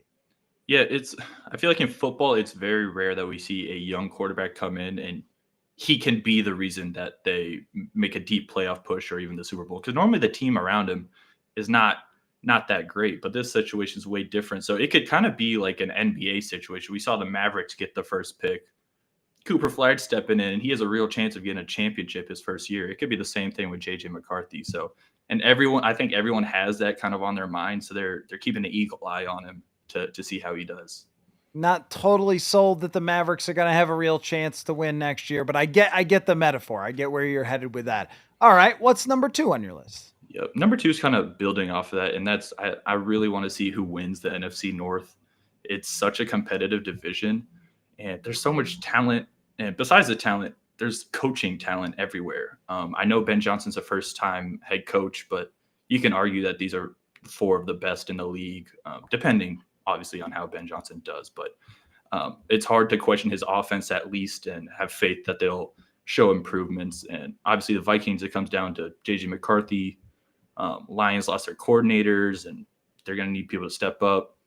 Packers, I feel like, kind of have the least amount of question marks, but they're still kind of without that number 1 true threat. I mean, we'll see how Golden does, but every team has question marks, and I could genuinely see either all 4 of these teams winning or being at the bottom of the division. So it's just going to be really fun to watch and really competitive and just good football. So when I think through the years, how many divisions have ever had 4 franchises that all of their fan bases were saying this should be our time? I can't say, I mean, look around the NFL. I can't say that there's many other, because they're always rising and falling in the NFL. It's what makes it so beautiful and fascinating, is that teams are always, you're either headed up or you're headed down. And if we just pick another division at random, like how about the AFC West? So, you could have Kansas City, and Freedom Thinker says, will the Chiefs regress after losing in the Super Bowl? I think to some extent they will, because their schedule will be harder. But okay, you've got them. You have Denver. They can make an argument that they're on the rise. The Chargers can make an argument they're strong. But even in a great division like that, you're still looking at the Raiders going, I don't know. Like, are you really going to make this next big jump? For the Broncos, have you hit a ceiling last year for what you can really do? Because they didn't add a lot of weapons to their team. And that's a great division. So then you look at the NFC North. All of these teams can say we're on the rise. The Lions can point out that they were so injured last year that they should be even better this year. The Packers can say, hey, we added offensive line, even though a little dubious on that, but added offensive line, added weapons, 2 wide receivers in the first 3 rounds to go along with Jaden Reed there. And then Chicago is the ultimate, like, we should be taking that huge step forward. And then the Vikings adding JJ McCarthy and $300 million of free agency money. I don't know that you can go 4 for 4 in any other division to say, wow, they are definitely going on the upswing. The AFC West is the closest I can get to, but even then, the Chiefs, like, can we really argue the Chiefs are going to be better than they were last year when they had to get away with those one score wins? But did their roster get a lot better, or are they fading back a little? Like, that's the closest I can come, though, to another division where all four fan bases think we are on the upswing, which makes the NFC North the most compelling division in football. Yeah, there's always one team that normally holds it back, and in the past it's been common for the Bears or the Lions to be that team, but it's finally at a point where it's like, geez, like these aren't two joke football teams anymore. Like, they're here to play and trying to get a Super Bowl. So it's super fun to watch. And as a fan of one of the teams in the division, it's just super cool to like be a part of it. I mean, every one of those games is going to be such a huge deal, and I cannot wait to be in attendance. All right, number 3. Yep, number 3, shocker incoming. I got to see how, if the offseason moves for the Bears actually made a difference. As I look back on the offseason and all the moves they made, everything points and screams that they should be better than next season. But the problem is there's never any guarantees with the Bears. And just because they should do something or look a certain way, it rarely ends up like that. But I believe they have the coaching staff and the roster to be a 8, 9, maybe 10 win team this year. But it's really just it's still just a we'll see. Like, they're the biggest we'll see team in the league. So one thing that's tricky about having a quarterback that's as young as Caleb Williams is we're only going into year 2 here for him, and yet it feels like this is it already. Like, already we're going to see, are you a guy or are you not a guy? Like, are you another Bears bust or are you the Bears franchise quarterback? It's probably not totally fair to Caleb Williams to judge him just on year 2 because he's going to be 22, maybe he's going to get to 23 on the way for this season. That seems very harsh to me to make that judgment. And yet, having gone through a season last year where he showed a lot of weaknesses, and Jason brings up the thing with how much film he was supposed to watch. I mean, I'm sure that that's being used as some sort of excuse to blame somebody else, but you got to find that out yourself, Mr. Franchise Quarterback. My gosh. I mean, that's, if you don't know. Lincoln Riley didn't teach you any of that? Well, not only that, but also like, oh, there's no one else to ask. I mean, in the entire, like, what? There's a lot of former quarterbacks who would take your phone call and help you go through that. And that just sounds like excuse making. There was a lot of that with Caleb Williams. What I want to see from Caleb Williams more than anything is I don't think a year 2 quarterback in that situation with a team that's better, but not quite a Super Bowl caliber roster. They're playoff caliber, but not Super Bowl caliber on defense. Does he show a little more professionalism? Does he show a little more, hey man, this is not USC. Nobody's going to walk over and hold your hand. This is an unfair jab, but you can't climb up in the stands and hug your mom after every game, bro. Like, you've got to figure out that this is the pros.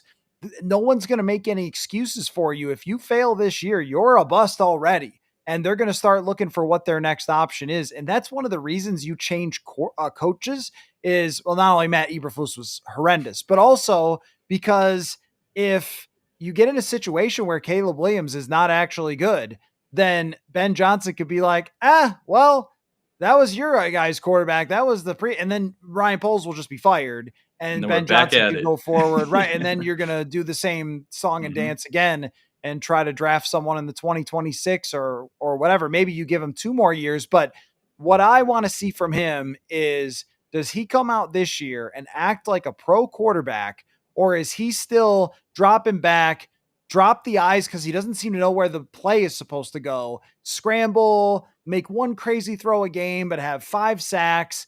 To me, that's college quarterback. That's the exact same way he played at USC. Now, that's what happens sometimes with rookies. But if he comes into this year as a pro with a professional approach, then he's got a chance to be a really, really good quarterback. That was the one big question I had coming out is he going to learn how to really play quarterback? Because at USC, I think it was a lot of just run around, crazy scramble. And the one thing that got to me for him at USC, because I did not love him as a prospect as much as the rest of the world did. Not trying to dunk this one. I've screwed up quarterbacks many times. Everybody has. But the big question I had was, why do his receivers look like they're mad all the time at USC? Like, why does it seem like they're running open and being like, he didn't throw it to me. And then he scrambles, makes a crazy throw. But you can't do that when the guy chasing you around is Jonathan Grenard, who's one of the best players on earth. He's just going to catch you a lot of times. And they did in the biggest moment in Soldier Field last year. So I agree with you. I mean, if we're making all NFL storylines, can't wait to find out in the entire league, the number one pick who was touted as highly as he is, with now receivers, a first round tight end, don't you forget it. And also a coach who's had so much success before that you can't even argue, well, it's the coach's fault. No, because Jared Goff has been a superstar the last few years. So it's not the coach, and it's not the O-line, and it's not the receivers. If it doesn't go well, then it's on Caleb Williams. So I agree. And this whole layer being added to not just the fact that he wanted to play for the Vikings. Okay, that's fine. But why would you tell anyone that you were thinking about saying screw the Bears franchise, and then out of the goodness of your heart, you decided to go to the team that's drafting you number one? Are you serious, man? Like, this lack of awareness with him. And then you listen to some of the things with the way his dad talks, you go, okay, now I'm starting to understand some things here. The entitlement of like, well, maybe I'll just not play for the Bears. Or, oh no, I guess you're so lucky to have me. It's like, what? The next two quarterbacks behind you were great. If they hadn't picked him and traded him back to the Vikings and gotten 3 firsts or something, and then picked Drake May or Jaden Daniels, oh my God. Like, bro, there were other quarterbacks who were just as good. Like, there's a level of entitlement that comes across with him in even saying, like, oh, the rookie wage scale is wrong in this article. And, oh, you know, I didn't want to go nuclear on Chicago. Oh my gosh. Thank you. Oh man. Wow. They are so blessed. Like, I don't know. There's a lot of red flags there that I think people ignored in the draft process because they had just heard the name Caleb Williams. There was so much hype and everything else. And Giovanni says, hopefully we'll never know. For Vikings fans, they're certainly hoping that they find out that Caleb Williams is a bust and all the other quarterbacks are good in that draft. But that's a great selection. On to number 4.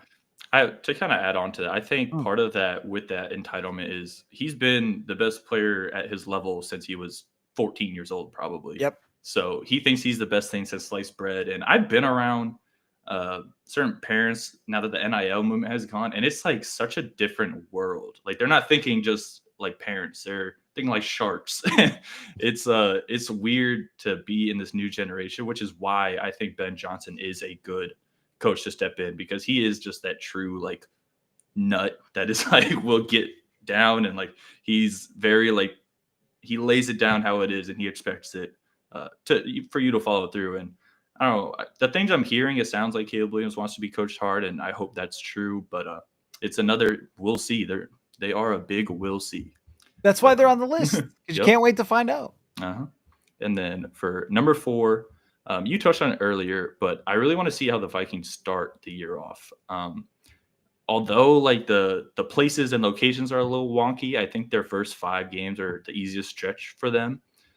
But after that, it's like that grueling, like almost 9-week stretch where they'll be tested by some of the best teams in the league. And if they start out rough, like I have a hard time seeing them dropping the opener to Chicago. But if JJ does have those first game jitters and it is Soldier Field, who knows what could happen? And then it could be a tumble affair. So they're going to need to start out with 3 or 4 wins just to be ready for that next stretch, because it looks crazy. Well, and I picked them to do well at the beginning of the season. I think I had them 4-1 to start the year. Still, though, what Atlanta is, we don't really know. I don't take Atlanta that seriously as a franchise because they need to make me take them seriously as a franchise. They drafted Michael Penix without even telling Kirk Cousins that they were going to do it. Like, dude, look like a clown show more when you're doing that. And I thought Penix was a great draft pick for them because we didn't know what Kirk was going to look like post Achilles surgery. And the answer was that he could not move at all. And then, they end up now still having a potential franchise quarterback. But if they get their stuff together, and we did see this happening at the end of last season at times with Michael Penix, he's got an incredible arm. Just in terms of percentage of big time throws, he was number one in the league last year. And that's, I know, only 100 throws, but he was making plays with his arm that you just don't see that often. That's why I really liked him coming out the draft. I liked him as a potential fit for the Vikings. And I think all the stuff that we're talking about with Caleb Williams, Michael Penix is the opposite. Just great, great leadership, ice in the veins. Think about how he handled being drafted there, where it sounds like Caleb Williams would have thrown a fit, but we never heard a thing from Michael Penix. And then he showed them behind the scenes that he was ready to start because they didn't have to. It wasn't like, I mean, Kirk later claimed that he had an injury, but it wasn't like Kirk was so injured they couldn't have kept running him out there. They didn't have to bring in Penix. They brought him in to try to save the season because they believed in what they were seeing. So does he change the shape of that franchise? Because not that long ago, we thought of them as an elite franchise. They had a great head coach in Dan Quinn. They had a great quarterback in Matt Ryan, and it's just gone into disrepair because of the quarterback position. So that's the game at the beginning of the year that I haven't really put a lot of discussion into, but I am also very fascinated to find out, is that the game that's tougher than we thought it was going to be? Just like last year, the Texans were easier than we thought it was going to be. They just blew them out. Their offensive line couldn't play.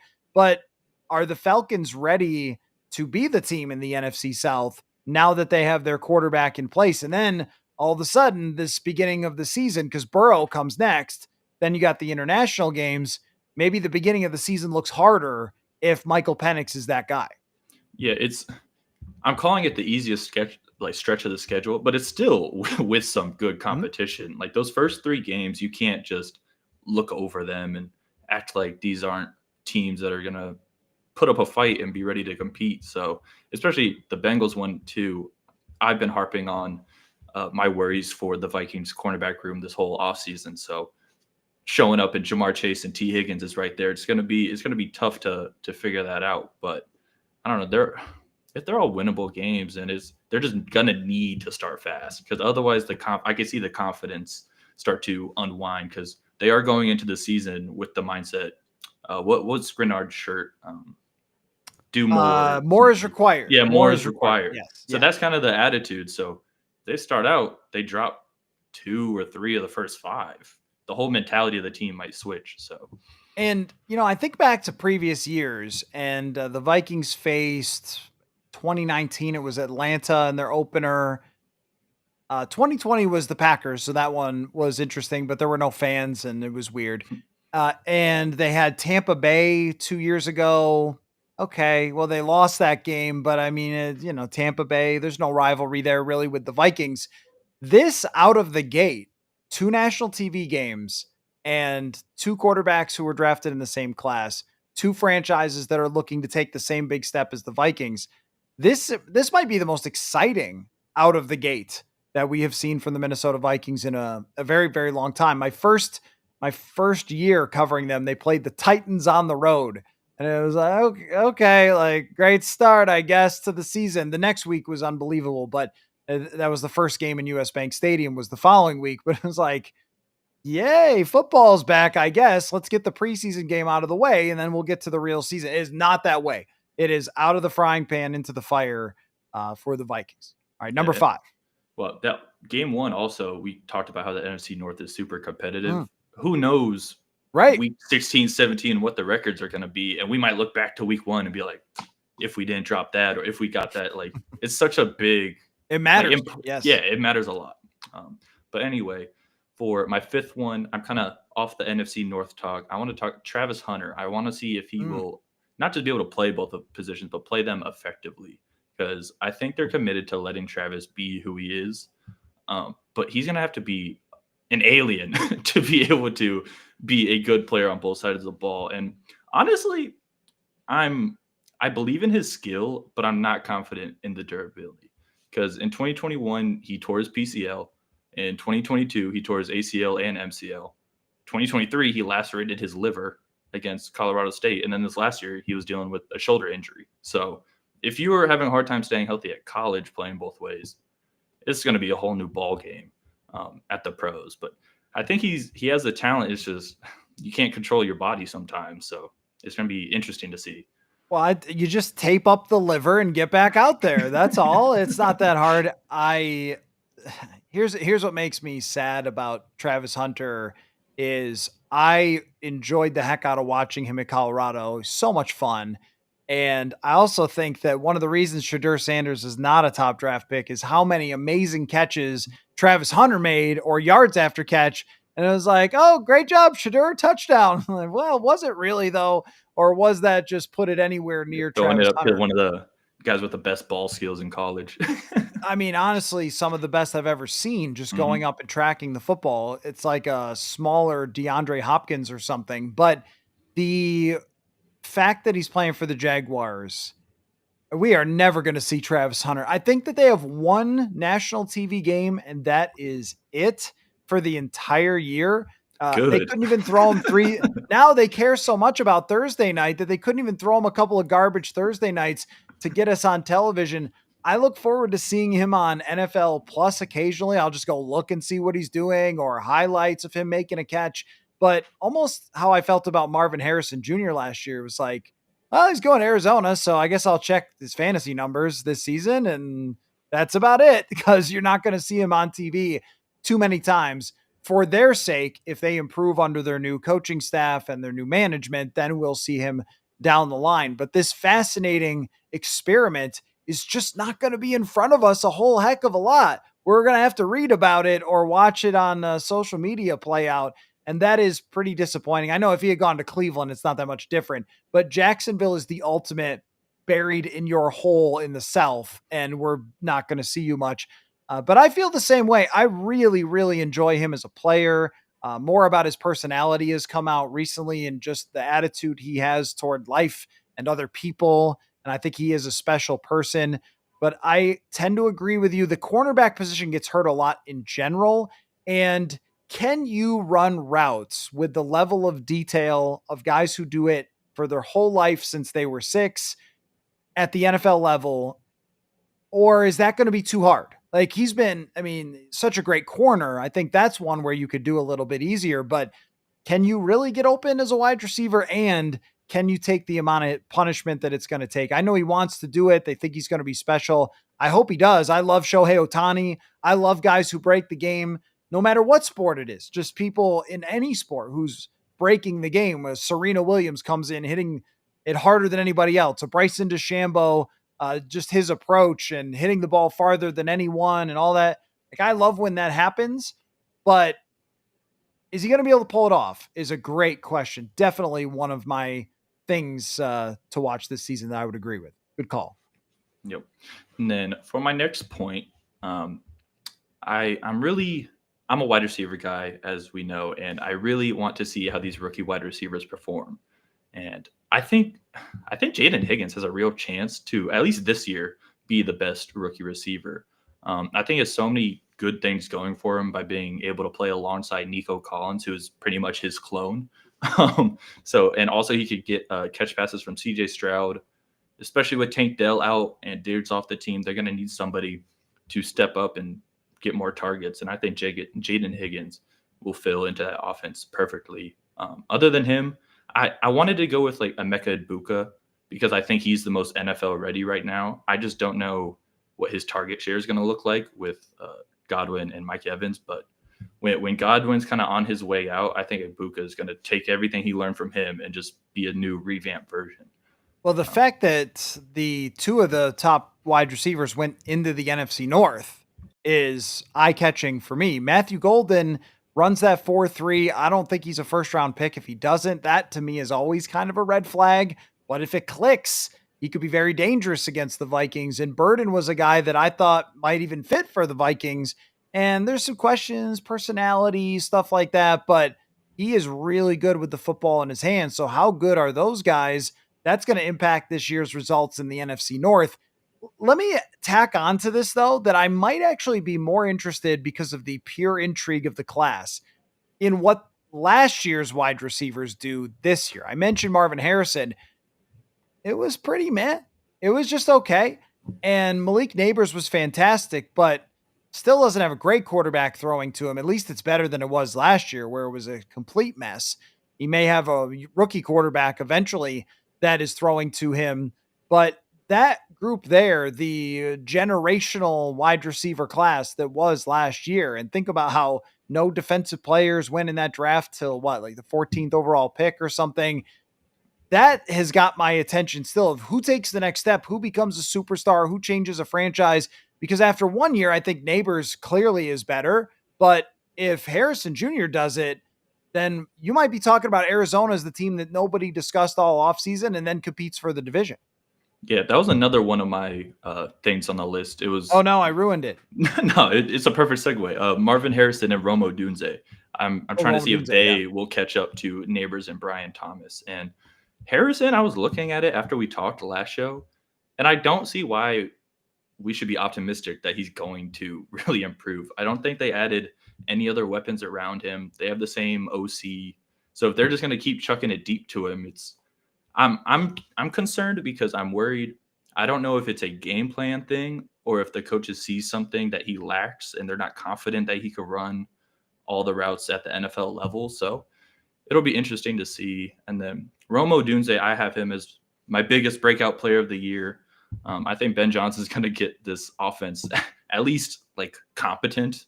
And I think Antoine Randall L is going to really just push him to make that next step. So good point though on bringing up Brian Thomas, who was so good last year. And if you picked him and you were a fantasy player, congratulations to you. You might have won your league based on him. What I wonder about that was, is it just because, like, is he actually great? Or is it just because who else were they going to throw to? That's where trying to separate those numbers, we just do everything on catches, yards, and that's it. And it's like, well, if you got the fantasy stats, you're the best, and somebody else, forget them. But even like a Brock Bowers, they had nobody else. Was he really a needle mover and a superstar? Because to me, you have to do it on a really good team to get that qualification, at least sometimes in your career, because then you're playing relevant games, national TV games, big important opponents who are trying to shut you down. Not, oh, we're down 17 and Brian Thomas got 4 more catches. I want to see this year, are they more competitive? Is he really that great? Odunze, I don't think you could really get a sense for how good he could be last year because the quarterback was not getting him the football. He's out there running routes, this saying, for the love of the game, just I'm open. And, he's getting sacked 14 yards behind the line of scrimmage. Are they going to be able to get Roma Dunze the football? And there's a lot of weapons who are going to want the ball. DJ Moore is still there. You're bringing in Colston Loveland and then a second round wide receiver and Burden. So is he going to fit in nicely and have him distribute the ball? Or is it going to be somebody kind of gets left out of that party? And to your point about Harrison Jr., I have felt skeptical on him really the entire time with all the hype, because when he was in college, what you don't see, and there are receivers who have succeeded like this, but you don't see a quick twitch element. You don't see that burst, separation. So he kind of has to be a Mack truck out there. And it looked like last year, as you mentioned, that they were just kind of hucking it up to him sometimes and hoping that he came down with it. He had a lot of contested catch opportunities, but in the NFL, you just can't hope that you go up and get it and moss somebody every time. It's just not going to work. Like even for Randy Moss, who did that, a lot of his touchdowns are just running by somebody, creating separation and not just jumping over their faces. So I am a little bit skeptical that he's going to reach this level where people were saying, oh, he's going to be a Hall of Famer, which is preposterous. And you should never do about anyone coming out in the draft, but they still do it anyway because they don't care if they're right or wrong. But that's, that to me is always, how are you doing that? How are you putting that type of hype on somebody when we haven't seen it and they do have a weakness? Aaron mentions Xavier Legette. Maybe. I mean, Carolina, I think, is going to be a different team. I think they'll be a different team. They get a first round wide receiver in Tet McMillan. And then Legette, Coker last year started to emerge. And then you have Thielen is still there. They can run the football. They have a good offensive line. And Bryce, he was a real quarterback last year in the second half of the year, one of the best in terms of big time throws. I do think Carolina's offense is going to show up. Their defense, I don't know if DJ Wanham and Patrick Jones are taking you to the promised land right away, but I do think Legette could be a good player. He showed some flashes, but also drop some balls that they really needed him to catch. So not totally convinced there, but it's a great question for both of these wide receiver classes. Are they going to reshape the league, or are we going to get just some really good and then some guys? Yeah, I think if Leggett, I think his season will be more just tied to Bryce Young. Mm-hmm. I'm very confident in Bryce Young. He's an LA guy. I was lucky enough to like play some 7-on-7 events with him and just be around him, and just he's like the cool. Like we talked about cool quarterbacks like back in the offseason. Like he's the definition of cool. No, nothing gets him too hyped or too low, and it's just always steady. And I think he's just taking each experience and learning from it and doing what you're supposed to as a young guy. So I like how they're building the offense around him. Defense, yeah, it's still going to be a little shaky, but they should be better this year. Yeah, no, I agree, and not. I feel like we've spent a good amount of time talking about NFC South intrigue, which hasn't happened a lot, but it's almost like Bryce Young gets forgotten that he's the number one overall pick in terms of the national discussion. People But write you last off year so fast. they were close in game. Like they almost beat. I know everyone almost beat Kansas City, but they almost beat Kansas City. They've played a number of games that were close because Bryce improved. It's just that no one was really looking because who would ever care? But I do think they have a coach who helped Baker Mayfield take his next step, who helped Geno Smith take his next step, Dave Canales, that they're being maybe overlooked a little bit. So where are we at? Are we at number, does that count as number 6? So we're number 7? I think so. Yeah. So next two teams. It's your list. I'm not supposed to pay attention. No, I think we're on 8. We're on 8. Yeah, Aaron asks, were the Vikings high on Bryce Young? I believe so. Yeah, I believe so. But I mean, he's the number 1 overall pick. So, Yeah. But so for 7, I think the Seahawks and Raiders both completely revamped their offenses, and they're connected because Geno. So I'm curious to see how each change affects both teams, because I'm one of my biggest questions is Sam Darnold going to be the improved, reinvented version of himself like we saw for parts of last year, or was it mainly just Kevin O'Connell's system that helped him flourish? So if he keeps this level of play, the Seahawks are going to be a pretty tough team to go against. Like Mike McDonald, he knows how to run a defense, and I think they could be very versatile and get to opposing quarterbacks and make OCs question themselves. So I think if Darnold can play good, that team has a lot of potential. The Raiders, on the other hand, I mean, Geno Smith is good, but I don't know if he has anything much more than good. And I think they'll be a lot of fun to watch. I really have no doubt about Genty.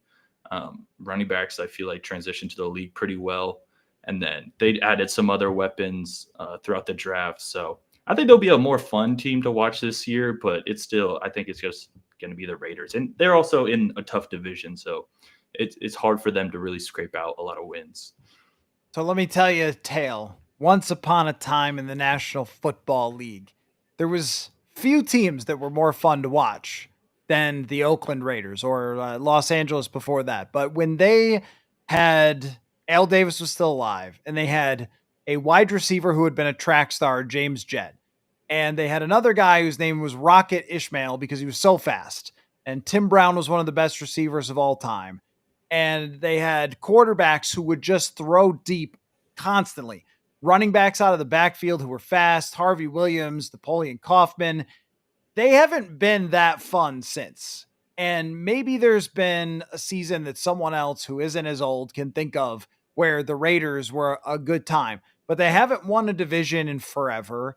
They haven't won a playoff game in forever. There was the one year in 2016 where Derek Carr was good. They won 12 games, but they didn't have, whoa, you got to tune in to see this Raiders team truly since going all the way back into the 1990s. This team reminds me of that, where they drafted fast wide receivers. They have a quarterback who, for better or worse, will just throw it deep and believes in his arm like crazy, and truly has some of the best arm talent in the entire NFL. So he's going to throw into tight windows. Even last year, being there in Seattle, watching him play was a circus. One time you're going, oh my gosh, how do you make that throw? And the other time you're like, why did he throw it right to Theo Jackson for a game-losing interception?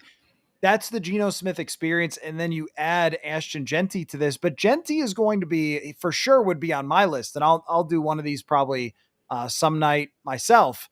Genty would be on mine because they spent a massive draft pick on a rebuilding type team that are they going to regret that because it was a running back? Or is Ashton Genty just going to be so good like Jahmyr Gibbs where you go, well, who cares where you picked him? Once upon a time, Leonard Fournette, though, was a top draft pick. Like, so was Trent Richardson.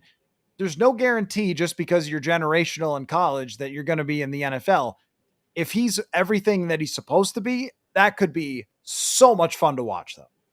Yeah, the Raiders, I think picking Ashton Genty is a great pick because you rarely see a player like that. But for a team that doesn't have everything else set, it's like, is he just going to be on another team in 3 or 4 years? Like while you guys are still trying to rebuild, it's really tough. But I have no doubts that he'll be putting up crazy numbers. I wasn't this confident about a player since like Bijan Robinson came in. So I think that's a good point, though, isn't it? Because like how many playoff games has Bijan Robinson played since they drafted? Which I know you could do with if he was an edge rusher too. But the point just being like, if Atlanta doesn't win this year, they spent that high draft pick on Bijan Robinson, and then we're not able to put the rest of the roster positions that drive success a little bit more. Where I've landed on running backs is if you can create an environment for them to be the best version of themselves, watch the heck out. Then you have a Marshall Faulk situation, a Saquon Barkley from last year. If you can't, then Derrick Henry averages 4.5 yards a carry for the Titans and you win nothing. Or Saquon Barkley averages 4 yards a carry for the Giants and you win nothing. I think that the Raiders are a little better than some of those bad teams that they didn't really succeed on, but I don't know that they have enough to be able to say, all right, you're just going to come in and average 5.5 yards a carry because we've got everything there for you. Yeah, he'll be good, but just like that's why he's on the list. We'll see why how they end up with him and if it leads to wins or just exciting football. So as a non-Raiders fan, I'm happy with whatever. So the ninth one on my list, I feel like a lot of the rookie quarterbacks this year have very low expectations, and I'm curious to see if any of them will overperform and kind of shock the world. Cam Ward, unfortunately, unless he has a Jaden Daniels-like season, I don't think you could really outperform number one pick expectations. I think we all kind of assume he'll make good plays and bad plays throughout, like a normal rookie quarterback should. I think the only real people that have a chance is Jackson Dart or maybe Shadur Sanders. I feel like the Giants have a weird situation on their hand because their front office likely knows that if they don't show something this year, they're out the door. So is that going to lead them to throwing Dart out earlier than maybe he should or is ready for? How's he going to handle that? There's a lot there. And then for Shador, for the drama and the theatrics, I hope he wins the job and balls out because I have no idea if that would lead to like a super airheaded, mega cocky version of him, or if he would just like kind of learn how to be a pro and be like, yeah, apologize. So I think it would be cool to see either one of those. But other than that, maybe Jalen Milroe gets like a few carries a game and does more than we think. So. Bob says, is Genty a first-round draft pick in fantasy? I don't think there's any question about it he is. Oh, yeah. He's going to get the football. Even if he's not brilliant, he's going to get the football a heck ton. So I would expect that that's going to be the case. I'm also a bad fantasy player, so, take that for what it's worth. To your point about what we were just talking about, which was what? Rookie quarterbacks. Rookie quarterbacks. Expectations. Yeah, that's right. Yeah. I got thrown off by the fantasy question. I think it would be kind of funny if Dylan Gabriel just won the job and was awesome and never gave it away and became a franchise quarterback. Yeah, I would not see that coming. After Mel Kiper just loses his mind on draft day and everybody wastes our lives endlessly talking about Shador, and then this little guy from Oregon who nobody seemingly wanted to even discuss as a quarterback comes out and does something for them, or if Kenny Pickett was just great randomly. Did you see the picture? I don't know if you saw it, of Kenny Pickett and Joe Flacco standing next to each other holding the football and how much bigger the football looked in Pickett's hands.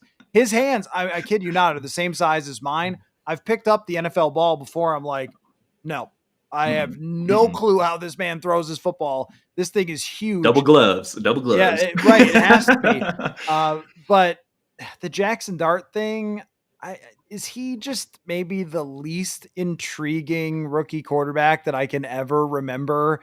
It's just I don't think anyone thinks he could be special. The team is bad. We're just assuming that Brian Dable probably gets fired, and we all move on with our lives, and we never maybe even see Jackson Dart play for them. I don't know. That one has no juice at all for me.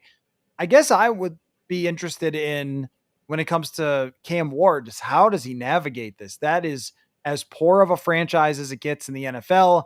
I'm not convinced their coach knows what he's doing. They don't have weapons. They have a little bit of line, but not a great line. I mean, yikes. They are in such a bad spot. So for a quarterback class that has so little intrigue in the draft, at very least, how the Browns situation plays out is absolutely worth it. And I'm gonna write myself down, and I just could be completely wrong on this. I have no idea. I think Dylan Gabriel can play. I'm throwing it out there. He's just as small, pretty much, as Bryce Young. Chat, clip that. Clip that for when Just Dylan right. Gabriel wins the That's right. job.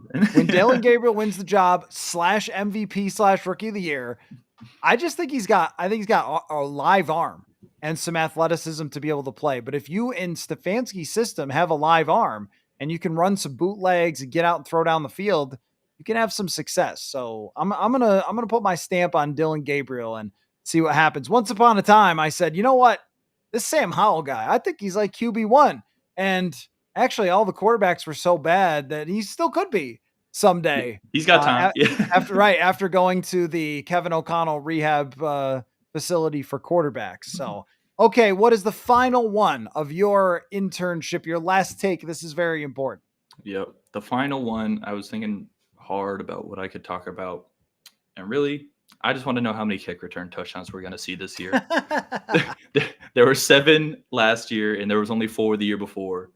And with the new rule change where they're bringing touchbacks out to the 35, I can't see a lot of coaches just willing to give that kind of field position to their opponents. So I think special teams coordinators are going to have a lot on their plate this year because they're going to have to try and figure out consistent ways to limit yardage and not give up the big play. So I'm curious to see if it's going to become like gimmicky and too much, or if it'll find a nice place in the game. But I think that's a big rule change that I'm excited to see. Here I was thinking you were going to say, who's going to win the Super Bowl next year? Is it going to be this team or that team? You don't care. It's the kick return. Well, I'm with you on this kick return thing. I think it matters for training camp for the Vikings, but just are teams going to be willing to say, go ahead and start at the 35, which means if you throw 2 complete passes, you're kicking a field goal. That is really wild to me, but it's a good selection because the NFL after last year, they were like, no, you are using this kick return. You are absolutely using this thing because they're maybe exhausted of kicks going out of the back of the end zone. I also think that last year, a big part of the narrative in the NFL was that the scoring was down. Now, it wasn't really down at the end of the year, but that at the beginning of the season talked about a lot, like, oh, defense is back and that kind of thing.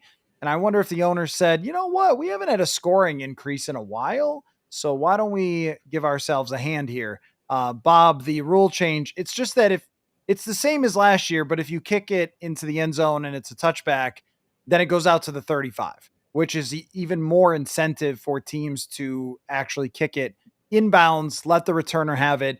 And I just wish the very best for all returners, because in this kick return, you get smacked. Like, you get a lot of hard hits for the kick returners.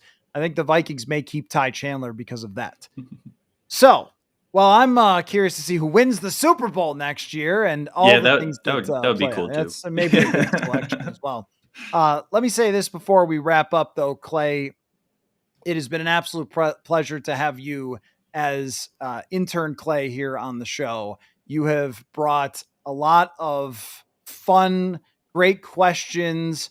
On draft night, it was great having you to be able to bring into that broadcast where we were juggling a lot of balls.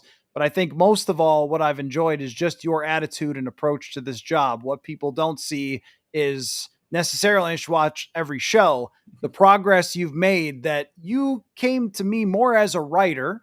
And if people haven't read your writing, purpleinsider.football, but you hadn't podcasted before and you were willing to jump into the deep end and say, like, all right, throw whatever you got at me. And you've just done a tremendous job, made progress each week, become more confident. It's great to see for me. And so I wish you going forward the very best. I hope that this experience was good for you. And I know the chat, I want to thank everybody there too, have been very encouraging of you since you've been here, that the reception has been fantastic. I really appreciate that from all of you guys. But I think that your approach to this internship is a model that people should take with them, of being willing to try new things that you're not necessarily comfortable with, and try to grow and improve and listen to feedback and study yourself and say, where can I be better? But also, what people don't understand is that early on, I think you found out the prep that goes into this and the hours that go into this. And what I really appreciated was every single show on time, ready to go, well prepared. Everything that I asked you to do, you were here and ready to do it. And that's what's going to get you ahead going forward. So I appreciate that approach that you took to this. And I know it's going to work really well for you after this internship. So thank you again for your time, Clay. Well, thank you. I couldn't have done it without the best coach in the game. You really gave me that confidence to just keep going, even when I'm questioning myself. And I'm sure if people tuned into the early shows, they saw the sweat coming off my face and the sniffles coming out my nose. But no, it's been really fun just learning and getting better and being in this environment. I also thank you to all the people who tuned in and allowed me to enter this space when I didn't know anything. You guys are super nice, and you didn't have to be, especially since I'm coming from enemy territory on the Bears. But y'all really made me feel comfortable, and I had a really fun time talking football with you guys. And although we're saying goodbye now, I promise this isn't the last or the end of my sports journalism journey. I'm gonna keep going. I'm just getting started, and I'm excited to come back in the future, maybe as a guest and not as an intern, and starting the Substack soon. And yeah, I'm excited to really start this journey. So thank you guys.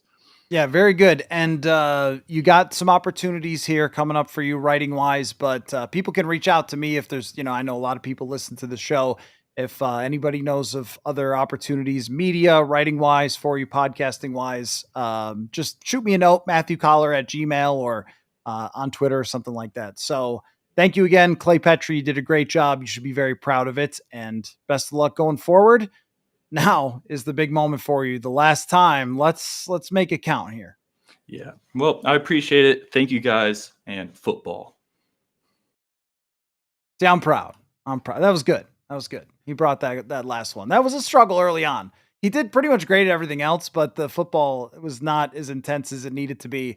And now it is. And so I'm very proud of his work and appreciative of, like you said, all of you guys and the reception that you gave Intern Clay. So also, thank you for a great show tonight. Great conversation. We will continue next week, and I will have a new intern to introduce to you guys named Maggie Robinson next week. And I know that she's going to bring a lot to the show as well. So thank you, and we'll see what comes up. We sit here and think like, all right, schedule's over and we're all good. And then it comes out that Caleb Williams wanted to be a Viking. So you never know what could come up. Emergency podcasts may happen. But if not, Mondays and Thursday nights, we're going to be very wide open for a chat. And also, if you don't have time to jump on to the live show, shoot me an email. I'm always happy to answer questions off the air as well. So thank you very much, everybody. And we will see you again very soon. Football.